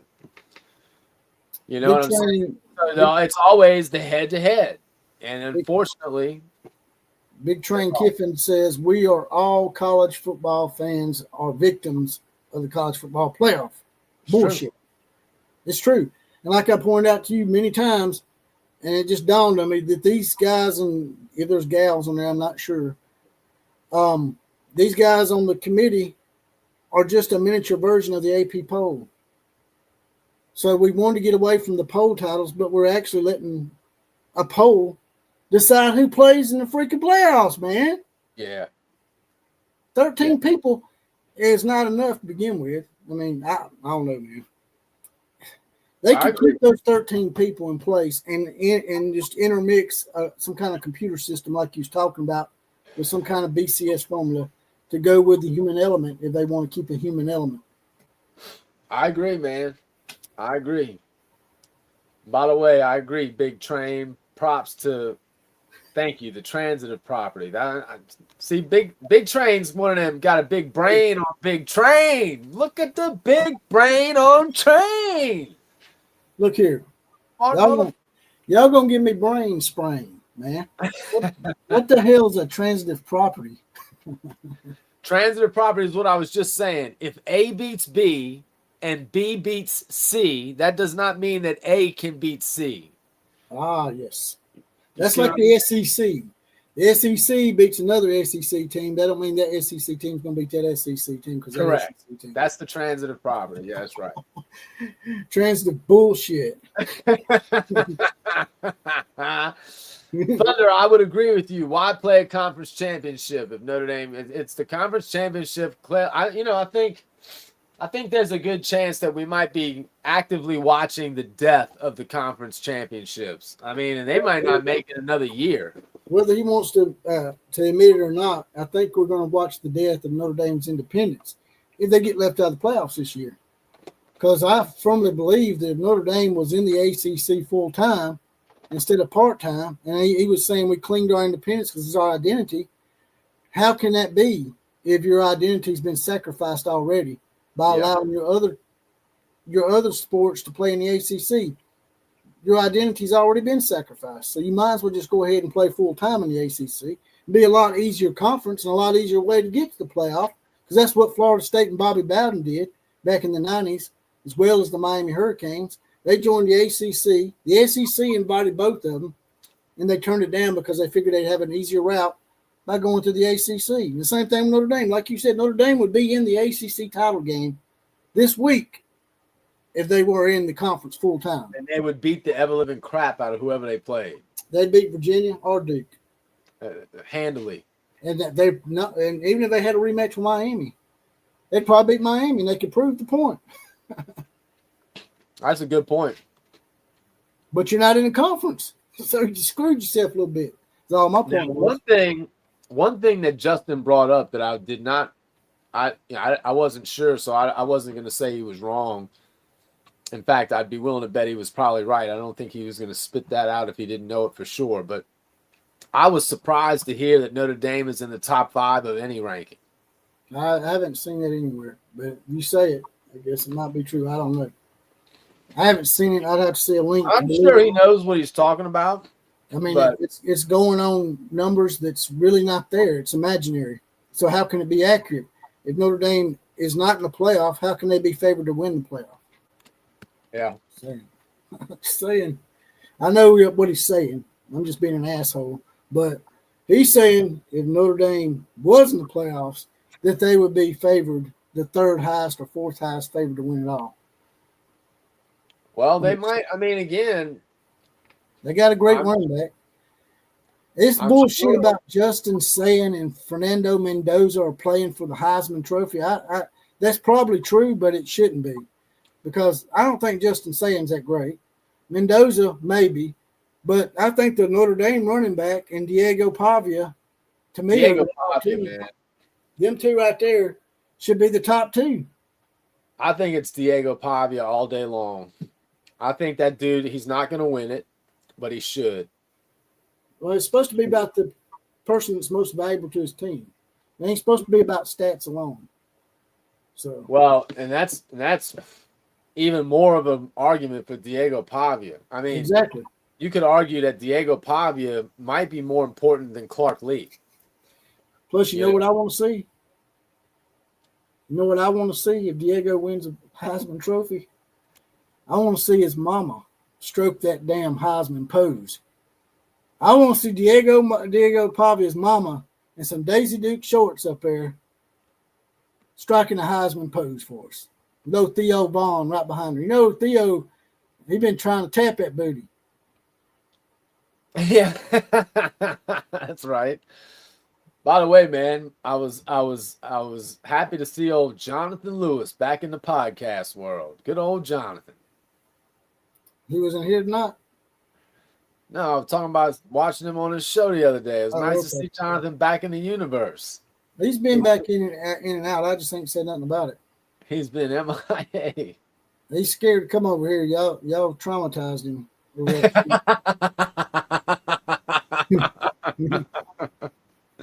That Fasusi, he ain't never gonna live that Fasusi down, dude. Actually, that, but he got on here on high on mushrooms, and then he started making fun of my gray beard, and we started calling him Nick Beard. So it was a numerous things, man. We just piled on. But I thought he realized it was all in good fun. In fact, for a little while, he went with Neckbeard Sports, I think, or something like that, and he had like the picture of just like the profile of it. I thought it was pretty smart. I think he liked the neck beard thing. It grew on him, but I don't think he ever got over the Fasasi traumatization. Yeah, I think he's been gone long enough. People probably wouldn't remember. Big Train Kiffin said that she has already struck the Heisman pose of the game. Yeah, I saw that, but I want to see her do it at the damn presentation, man. Hell with the pose. Yeah, that would be nice. She'll just bend over and twerk that shit. I'd be happy. That would be nice. She one of them hot Latino heats, man. She Latino heat, boy. Donnie says if they're going to keep the conference championship games, then shouldn't all the teams have to play an extra game? Because these conference championship games could start ruining a team's season. Yeah, well. That's what they said. That's what Vanderbilt's trying to do. They're trying to schedule a game this week. Hey, you know what? I applaud his balls, you know. I like it. I mean, they don't have anything to lose. They could do like they do in some of these preseason basketball tournaments and have third, fourth place games and shit like that. Yeah. Yeah. Just to be fair. And it also helped them out. You know, these teams in the title games are getting an extra metric that's they're unable to get. It'll help them get that metric too, right? Yeah. Smiles K7 wants to know what we think of Pavia's Heisman chances. If I was a Heisman voter, I would vote for him. He would be my number one. I would love to see him win. I think he's the guy that should win. I think he's clear, in my book, he's clearly the most important player to any team in the country. And his play on the field has been Heisman. He's got Heisman moments. I think it should be Diego Pavia. And honestly, I think even though they're not supposed to, I don't know, do they take the whole career into consideration when they vote on the Heisman? Because I do think he should get credit for last year too. Justin says that he tricked every NFL scout then too. This ain't really about. Say that's another thing people get caught up on.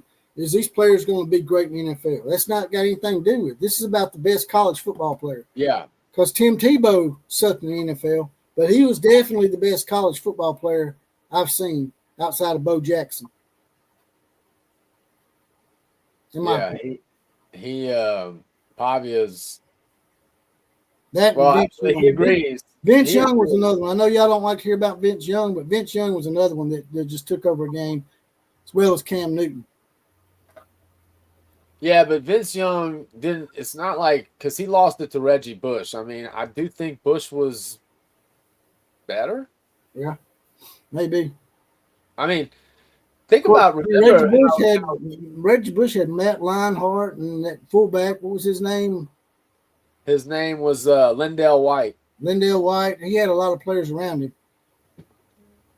I don't, you know, he did, but man, remember, dude, every time he touched the ball, you thought he might take it to the house. Now, the same thing was kind of true of Vince Young, to be honest with you, but Vince Young. My number one would be Diego Pavia, and then number two would be the Notre Dame running back. Justin, I don't understand the Justins or Julian. My bad, I keep calling him Justin. I don't understand the big deal about Julian saying, man. He ain't really impressed me that much. Well, it's supposedly his accuracy. It's like his, you know, more about his accuracy, I think, than anything else. At least that's the gist that I get out of it when I read about the guy. But I think, you know, He I would be fine with if Notre Dame's running back won, I'd be fine with that. But if I was gonna vote for someone, I would vote for Diego. Yeah, me too. Oh, Diego. I think that game against Tennessee might have actually helped put him back up there, as far as the sentimental favorite. Should have. I mean, they, dude, they beat Tennessee down, dude. It wasn't even close. They don't normally beat Tennessee and Knoxville to begin with, but I would venture to say that they probably have never beaten Tennessee by 21 points in Knoxville in about probably 70 or 80 years. There's a guy that does a Tennessee podcast. I think it's Sports J or Tennessee J or some shit like that. Yeah, that's it. And he was making it very clear that Tennessee got their asses handed to them by Vanderbilt. That's what I'm saying, man. Like, out of all the teams getting screwed, Vanderbilt to me is the one that, God, dog, man. Like, yeah, the Alabama game ended up 30-14, but that game was close. Alabama scored a garbage touchdown on them. So, and Texas was up 24, and they almost come back and beat Texas without a slippery field. They would have recovered that onside kick and maybe beat Texas. Yeah. If Vanderbilt comes back and wins that game. Johnny Manziel is the most bullshit Heisman Trophy winner ever. Ever.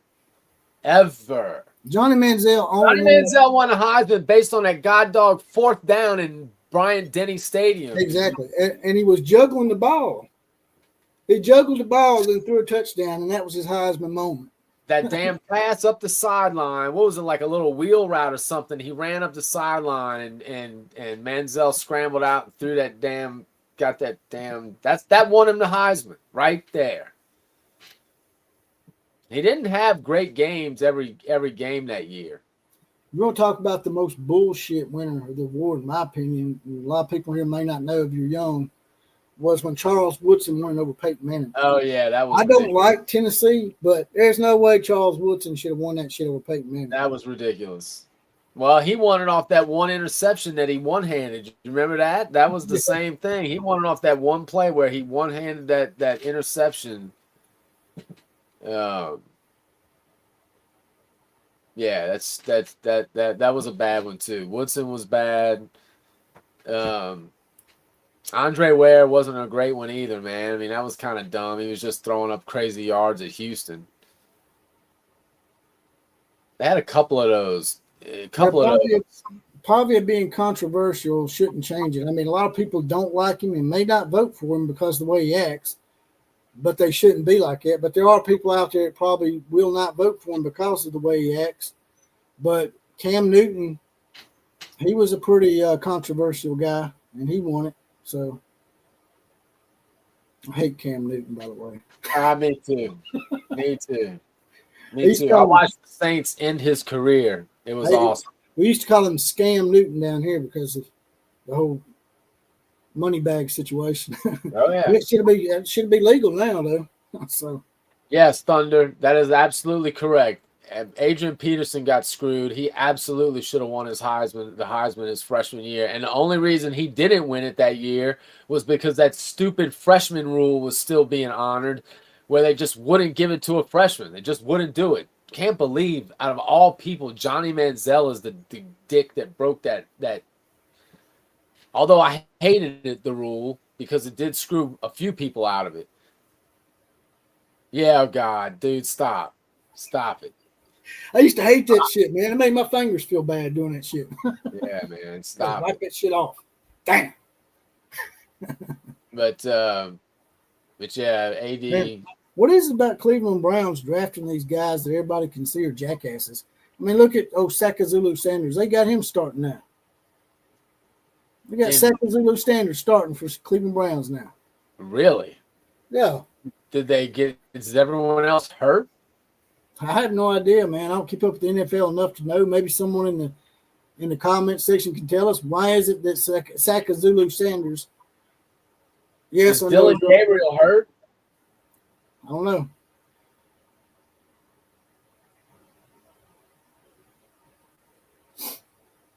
Let's see. Yes, he is injured. There you go. Huh. Well, Shaka Zulu is going to be horrible. That's a fact. I hope There's so. no chance he's going to be good in the NFL.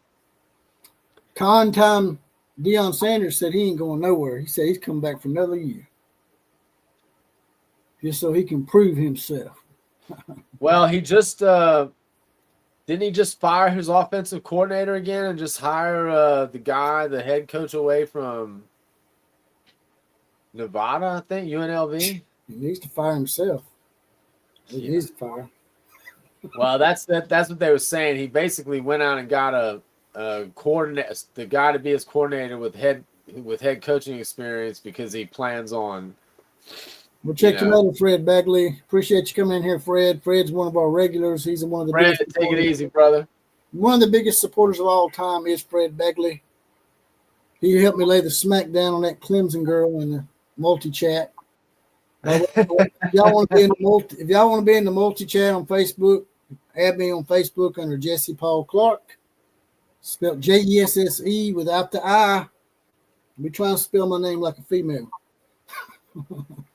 By the way, what do you think about Tebow finishing with the #1 recruiting class in 2026? That's great. Now can he develop it? Yeah, I think not. I mean, Texas A&M got the #1 recruiting class too. What the hell happened there? Yep. And I think the other thing, too, that's going to be interesting is that from, of course, you never know if this is true or not, but I wouldn't be surprised. Apparently, a lot of people think that class is going to surely fall apart because a lot of the NIL deals that they've given these guys are not going to be kept. Which, by the way, they have a history of. Still 17-14. JMU is leading Troy in the fourth quarter. 17-14. So ridiculous. So absolutely ridiculous, man. Let me find the North Texas game real quick. I'm pulling it up right now. North Texas versus Tulane, right?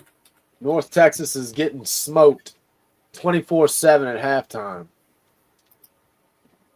I'm going to bring it up for you. Wow. Somebody was in here chirping about North Texas earlier. North Texas versus Tulane.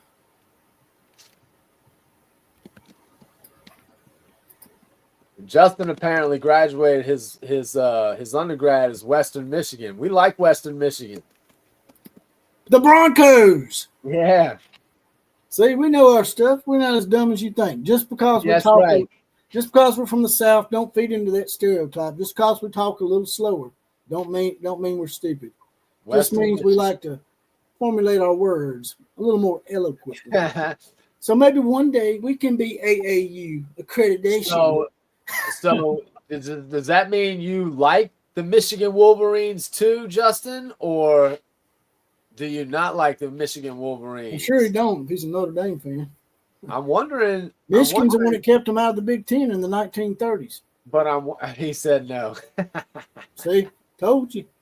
I'm pretty sure, man, like I was saying, I'm pretty sure Michigan is kind of, I think they're snooty. I think that's a lot of big money running through Michigan. I got a trivia question, but don't look it up. I'm a geography whiz, by the way. That's one of my hidden talents. Do you know where the University of Western Michigan is located? Do I know where Western Michigan is located? No. I do not. It's been a while since I've tried to throw out some geography, but if I'm not mistaken, I think it's Kalamazoo. Is it really? Kalamazoo, Michigan, home of the Western Michigan Broncos. Now, Western Michigan back in the day, if they had the system they got now, back in the 1990s and early 2000s, Western Michigan probably would have been one of those G5 schools to get in the playoff because they used to be really, really good. Them in Central Michigan. Central Michigan will beat your ass too. Central Michigan has beaten Michigan State numerous times. They went down to Oklahoma State and beat them. Remember that shit? Yep. I do. Them directional schools in Michigan, they're nothing to play with, man. They're like Troy. I've been messing around with him. Troy's got 1 quarter left to make it happen. And it looks like JMU's trying to score. Which game do you want to? They're 4th and 9 right now at the Troy 33. I'm guessing do they try for a 50-yard field goal? That's about what it would be. Oh no, they're at the 25. Never mind. Yeah, they're definitely they're gonna go for a 42-yard field goal. You gotta imagine, huh?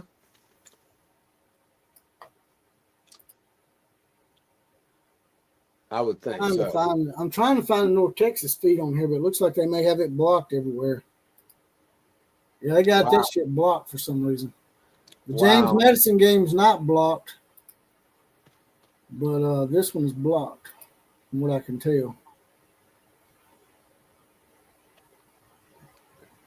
No, this is bullshit. This is a damn AI. I hate when they do that shit, man. They're doing AI version of the game. I hate the AI shit, man. She'll be thinking it's a real game at first, and you click on there and you can tell it's not. We appreciate that user CL2ES9IU1J. Damn. I think his actual screen name is J. You need to change your at thing to something else, so we know who you are, man. It looks like some kind of Russian name or some shit. Let's see. 2ES9IU. Yeah, I just brought that up. Triton Labak says Central Michigan OSU. Remember that game? Yeah, I remember that shit. Wasn't it a Hail Mary or something they beat them with? Then Central Michigan beat them on a Hail Mary pass. That sounds right. Wow, James Madison went for it on 4th and 9. What? They trying to throw away the playoff first? They didn't get it. Why would you do that? That's ridiculous. Well, they must have been at the no man's land. They must have been like at the 35 or 40-yard line. They were at the 25, actually. Really? That's what I'm saying. I don't understand. And it sounds like somebody trying to throw away. You know, they hired Billy Napier to be their coach, right? Did they really? Yep. Because, he had a lot of success at the G5 level at Louisiana. No shit. So maybe they're thinking he can rekindle that G5 prowess. Billy Boy likes the mid-card level. Hey, man, some people are meant to, that's nothing wrong with being great in the mid-card. Are you two gentlemen making money doing this? Wisdom wants to know if you two gentlemen are making money doing this. Not really. Hell no. I'm not. Sometimes I get donations. Game. The only way I get money is through donations, and you'll see it down here. I haven't talked about it tonight, but there's a little thing down here where people have donated to the program through Cash App, money $JPC316, and on Venmo under JPC316. But we can't get super chats or any of that till December 14th because my channel got demonetized for what, Killer Breeze? Sharing Charlie Kirk videos. Ridiculous. Resharing Charlie Kirk TikTok videos in my short section. They demonetized me to December 14th, so we're not making any money off YouTube. But if you want to donate to the program through those two avenues, it'd be highly appreciated. Wisdom. But I do have a sponsor right now. It's Tim Gillespie. He's a Medicare insurance salesman. Good old Tim Gillespie. Hell of an insurance salesman. Looking for some more sponsorships. Might be talking to Pearl River Resort soon. Hopefully I can get that. I don't know. We'll see. Pie in the sky right now. Maybe we need to go to Riverwind. Show them our OU love. That's why I probably can't get that shit pulled up because it's on ABC. It says Tulane 23, Texas, North Texas 7. I think it's actually 2024, I believe. 24/7. I think so. Well, if I'm going to play a G5 school, at my place, I would want it to be Tulane because they give somewhat of a recognizable name. If you bring in North Texas or James Madison, you may not sell any damn tickets, man. Damn. The playoff game. Is it fair to say that Penn State was like a broken clock on this Matt Campbell thing? Yeah, they got the hire right, but do they really get credit for this? No, I don't think so, considering that they publicly, sometimes you'll hear stuff like, oh, Alabama wanted Dan Lanning, but they got Kalen DeBoer, and there's no proof there. Yeah. This was public that they went after Kalani Sitake at BYU. Yeah. That was pretty public because he made a press conference crying his eyes out about how the Mormons threw a bunch of money at him and promised him 4 more wives, that kind of shit. And so he stayed at BYU. And they also, rumor has it, now I don't know if this is true or not, the whole Kalani Sitake thing was pretty public. But there was a rumor that they tried to talk to Kalen DeBoer at Alabama as well. I wouldn't doubt it. Because they thought maybe he might not be happy down here, especially with the way we were grilling the hell out of him after that Florida State loss. So Iowa State didn't take them very long. They hired Jimmy Rogers from Washington State. Who did? Iowa State. Matt Campbell's former job. See, it's like a domino effect. Oh, absolutely. Well, that's the funny thing is, though, is that they're the ones that took the first domino. Penn State was the first one to fire their coach. It's crazy, ain't it? And they're the last one. And to be fair, I think they fell ass backwards into a great hire because I think Matt Campbell is a great coach. Yeah, people cooled off on him because he had a couple of mediocre seasons at Iowa State, but it's Iowa State. I was just about to say, man, give the man credit, dude. It's Iowa State. The fact that he even has them relevant on a yearly basis is an amazing feat in and of itself. I expect Clark Lee at Vanderbilt to probably do some of the same stuff that Matt Campbell's doing. He's probably going to have a few down years because it's still Vanderbilt. Well, that's definitely going to happen, but that's why I was saying earlier it was so cool that kid, Jared Curtis, flipped from Georgia to Vanderbilt because – that's potentially another great quarterback coming in. And maybe he can keep this thing, maybe he can at least keep them competitive. Because, again, I think that ultimately it makes it harder in any one year to win a championship in the SEC, but it keeps the strength of the conference strong, keeps it high. And iron sharpens iron, man. This might have been a steal, too. Justin Alexander says, actually, he thinks Pat Fitzgerald is going to do well at Michigan State. He done really good at Northwestern. Northwestern's just like Vanderbilt and Iowa State. He won there. If you can go 7-5 and 8-4 at those schools, if you have the kind of money behind you that someone like Michigan State or Alabama or Oklahoma has, you're going to do really well. The only way these dominoes stop falling is if they start hiring coordinators. Some of them have hired coordinators and sort of stopped the bleeding a little bit, but now you got Iowa State taking Washington State's coach. So now Washington State's got to find a coach. That's right. That and that again, that'll just cause another domino. You know what? Washington State might hire Ben Arbuckle. I'm fine with that.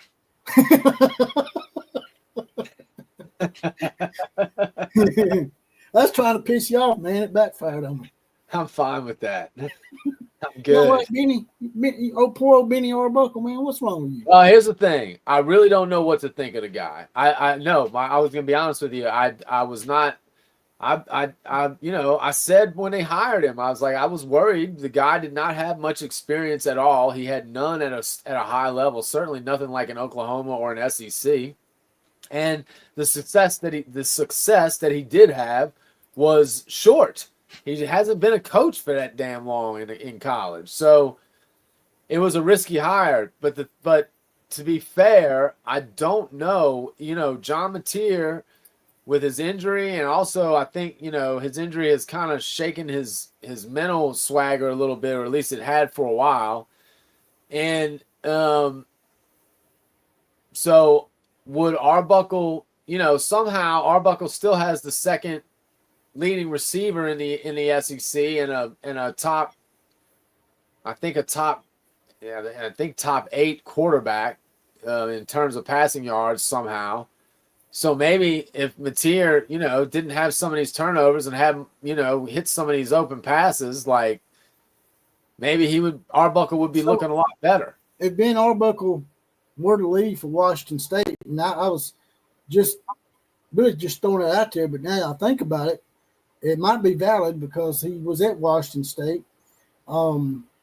If they were to lose Ben Arbuckle, who would be your offensive coordinator in the playoffs? I don't know. I mean, I honestly. Joe John Finley? God, I was just about to say, I hope it wouldn't be Joe John Finley.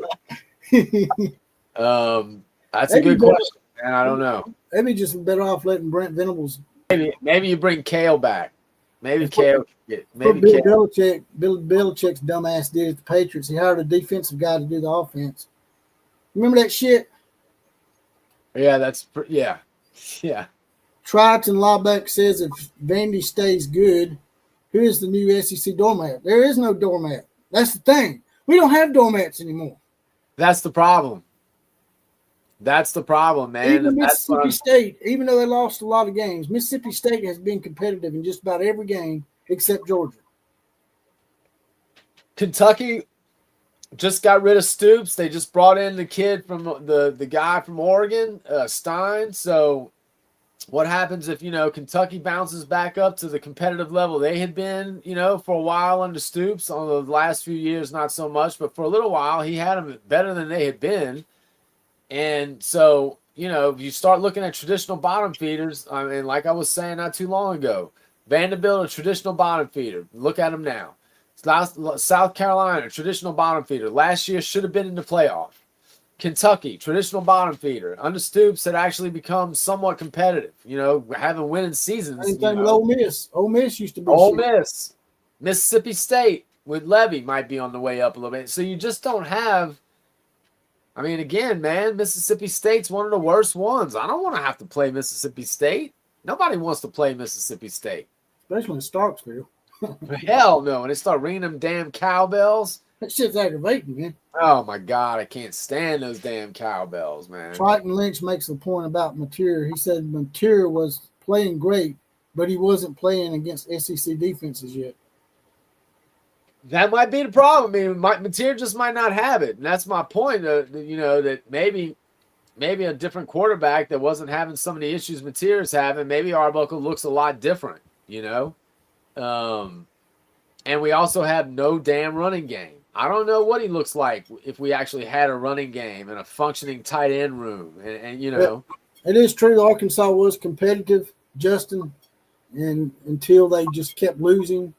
And then finally they rolled over against Notre Dame, in my opinion, and it got the coach fired. I think they did that shit deliberate. And then after they fired his ass, they started being competitive again. So that's I know you couldn't resist. I just know you couldn't. That's man. fair. I know you just couldn't resist. Like I would, yeah. Well, I don't think I'll buy that, man. I think you could have resisted, man. Yeah. I think he didn't want to resist. I think we might be able to branch out into the Fighting Irish. I was just about to say we need some more. Maybe Justin needs to recruit some more Fighting Irish fans to come up in the chat. Now, I've actually taken up for Notre Dame in the past, especially when they had Brian Kelly and what he pulled, and he kept talking about you couldn't win, you couldn't recruit, you couldn't go to the playoffs at Notre Dame, and then Marcus Freeman goes to the playoffs and goes to the national title game. Yeah, and recruiting like a maniac. I mean, again, man, their recruiting has been off the chart good, for a few years now. Ever since he got there. I heard if Kalen DeBoer does end up leaving Alabama, at some point, that I heard Alabama might go after Marcus Freeman in Notre Dame. I would think it would be a good hire. That's right. I heard the same thing, by the way. I actually heard there was some talks going on behind the scenes. Hey, y'all got your shit took by LSU. You don't think Alabama might take your shit too, man? We're just gonna take it, man. Uh-oh. He doesn't want to hear about Hey, Marcus leaving. hey, You do all kidding realize aside, that's coming. Marcus is all, not going to be there much longer. I'm all kidding surprised. aside, all kidding aside, y'all shouldn't join the Big Ten, man. Y'all should join the SEC because we can just change the acronym from the Southeastern Conference to the Sports Entertainment Conference at that That's point. right. And you're contiguous, geographically connected to SEC state in Kentucky. So we could keep it together. I see a potential budding relationship here. Notre Dame should join the SEC, man. Y'all should tell the Big Ten to kick rocks and take a hike. After what they did. Hey, who wouldn't want to have Notre Dame in that conference? That would be fun, but You know it'll never happen. you know how bad that would piss the Big Ten off? Notre Dame. You know how bad that would piss Notre Dame fans off? They would be so pissed off if Notre Dame went into the SEC. They would revolt, dude. That would be the last conference they would ever join, would be the SEC. Why wouldn't they want to join the SEC and be amongst the best? Because it would be it's because it's the dirty South, man. They do say that. They sort of look down on people from the South. They stereotype us, that kind of deal. But that's been going a long time. That's just really straw grasping. Because people have migrated back and forth from the north to the south over the past 50 years.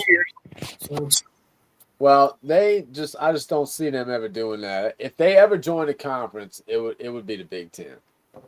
But maybe I really didn't think about his point about their identity being wrapped up in it. And if you join a conference, they just become another private school. I don't know. I mean, I get his point. Considering their history, I just don't know if they ever really become that. But I understand the idea that you do just become, it's kind of like Oklahoma leaving the Big 12. It was like you were the shit in the Big 12, but now you're just one of, half a dozen really good programs and another half a dozen of pretty damn good programs. It's just like,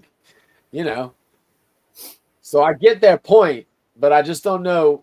I don't know if they're going to be able to completely avoid it forever. I think this thing is going down to either one or two super conferences, and they're not going to be left out of that.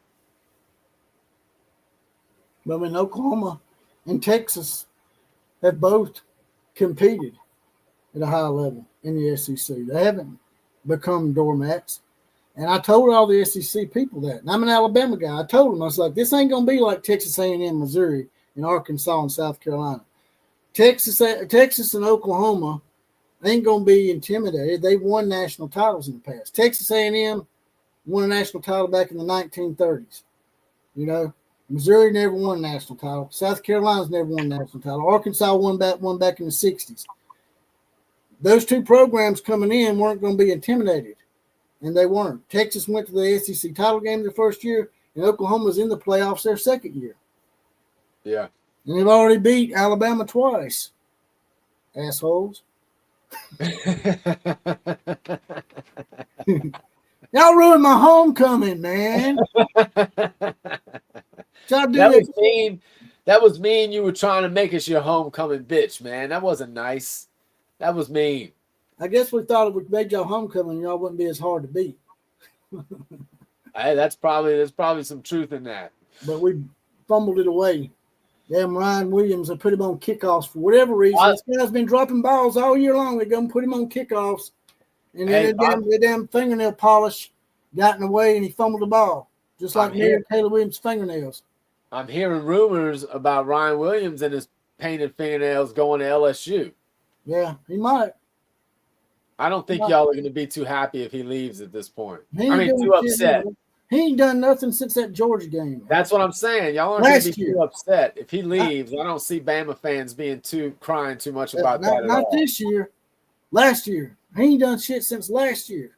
There goes JMU. JMU at the 30, JMU at the 25. JMU with 4 minutes and 50 seconds left, trying to salt the game away and possibly get a playoff berth.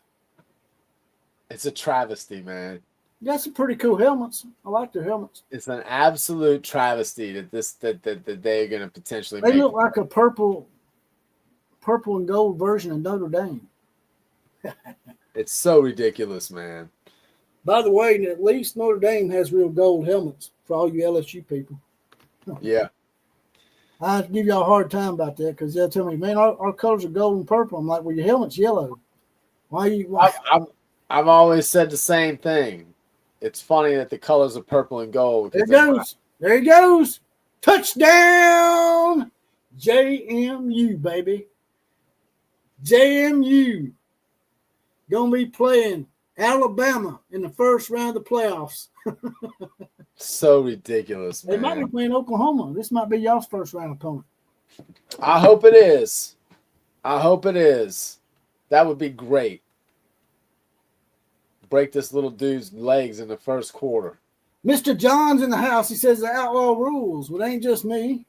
It's the outlaw posse and the killer. We all rule the day. The two Crimson Nations. The two Crimson Nations rule the day. And maybe one day Notre Dame will grow a set and join the SEC. Hell yes. And then they can rule the day. Let's see here. Mr. John is in the house. There'll be 2 group of 5 teams. Yeah. I think John's a Pittsburgh fan, by the way. I think he's a Panther.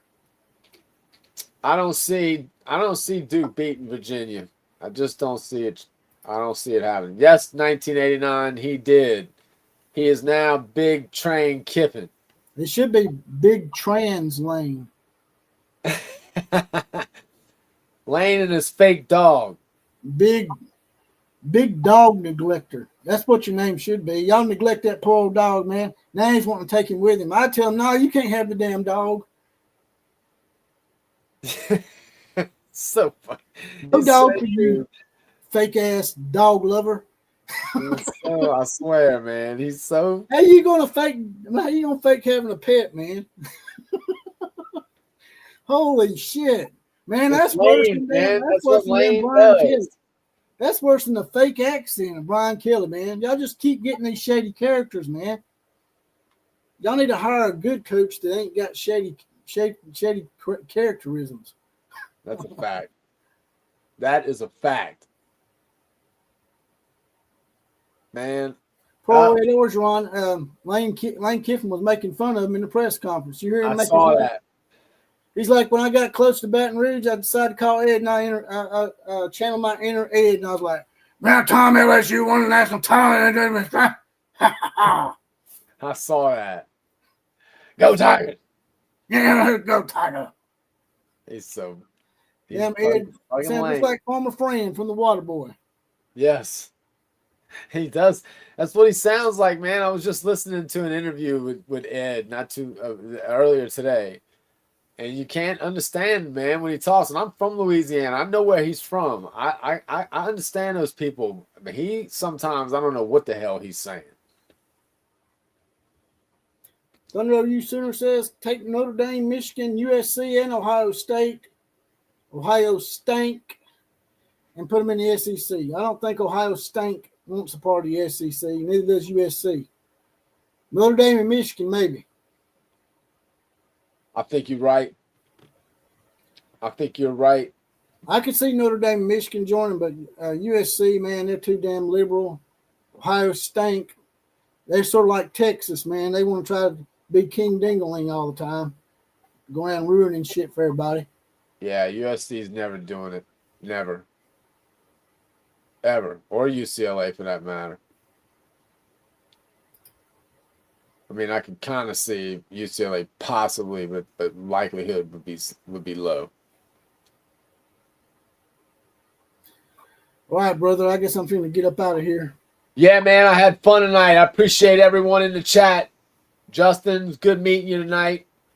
Bring the heat, brother. Bring some more of your Irish friends, and we throw down. That's down. Right.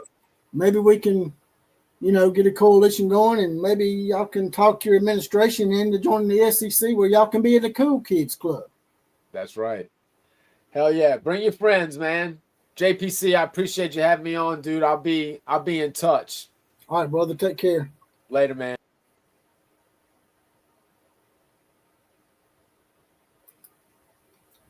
That was Killer Breeze, the Oklahoma Roughneck that joins us from time to time on this program. I appreciate Justin coming in here, being our first ever fighting Irish to fight for his Irish. And he fought a good fight. At least he didn't end up like Andy Dufresne on the Shawshank Redemption. Morgan Freeman was narrating that thing, and he's like, I'd like to say Andy fought a good fight and the sisters left him alone. But they didn't. But yeah, appreciate you coming in here, Justin, and showing us you got a set. Who's the dude smoking Pall Malls in the RV? That would be Killer Breeze. And it's a pretty nice RV. Pretty nice. Probably nicer than most houses. But I don't understand why people try to make fun of it. I don't get it. Just like people that make fun of people living in trailers or people that work at fast food restaurants. I don't get it. Does it make you feel better to talk bad about people that are a little less fortunate? I don't really understand it. I don't know. I don't get it. Considering everybody eats at fast food restaurants, if these people are so bad, then why you eating the food they cook for you? Like I said, I've met people that live in trailers that are a lot better people than those that you meet at the P. Diddy houses. Oh, man. But with that, I'm out of here. Like, share, comment, and subscribe to this channel. Also, if you want to donate to the channel, my $sign JPC316, as well as Venmo JPC316, KMCA to all the other teams. Class is now dismissed.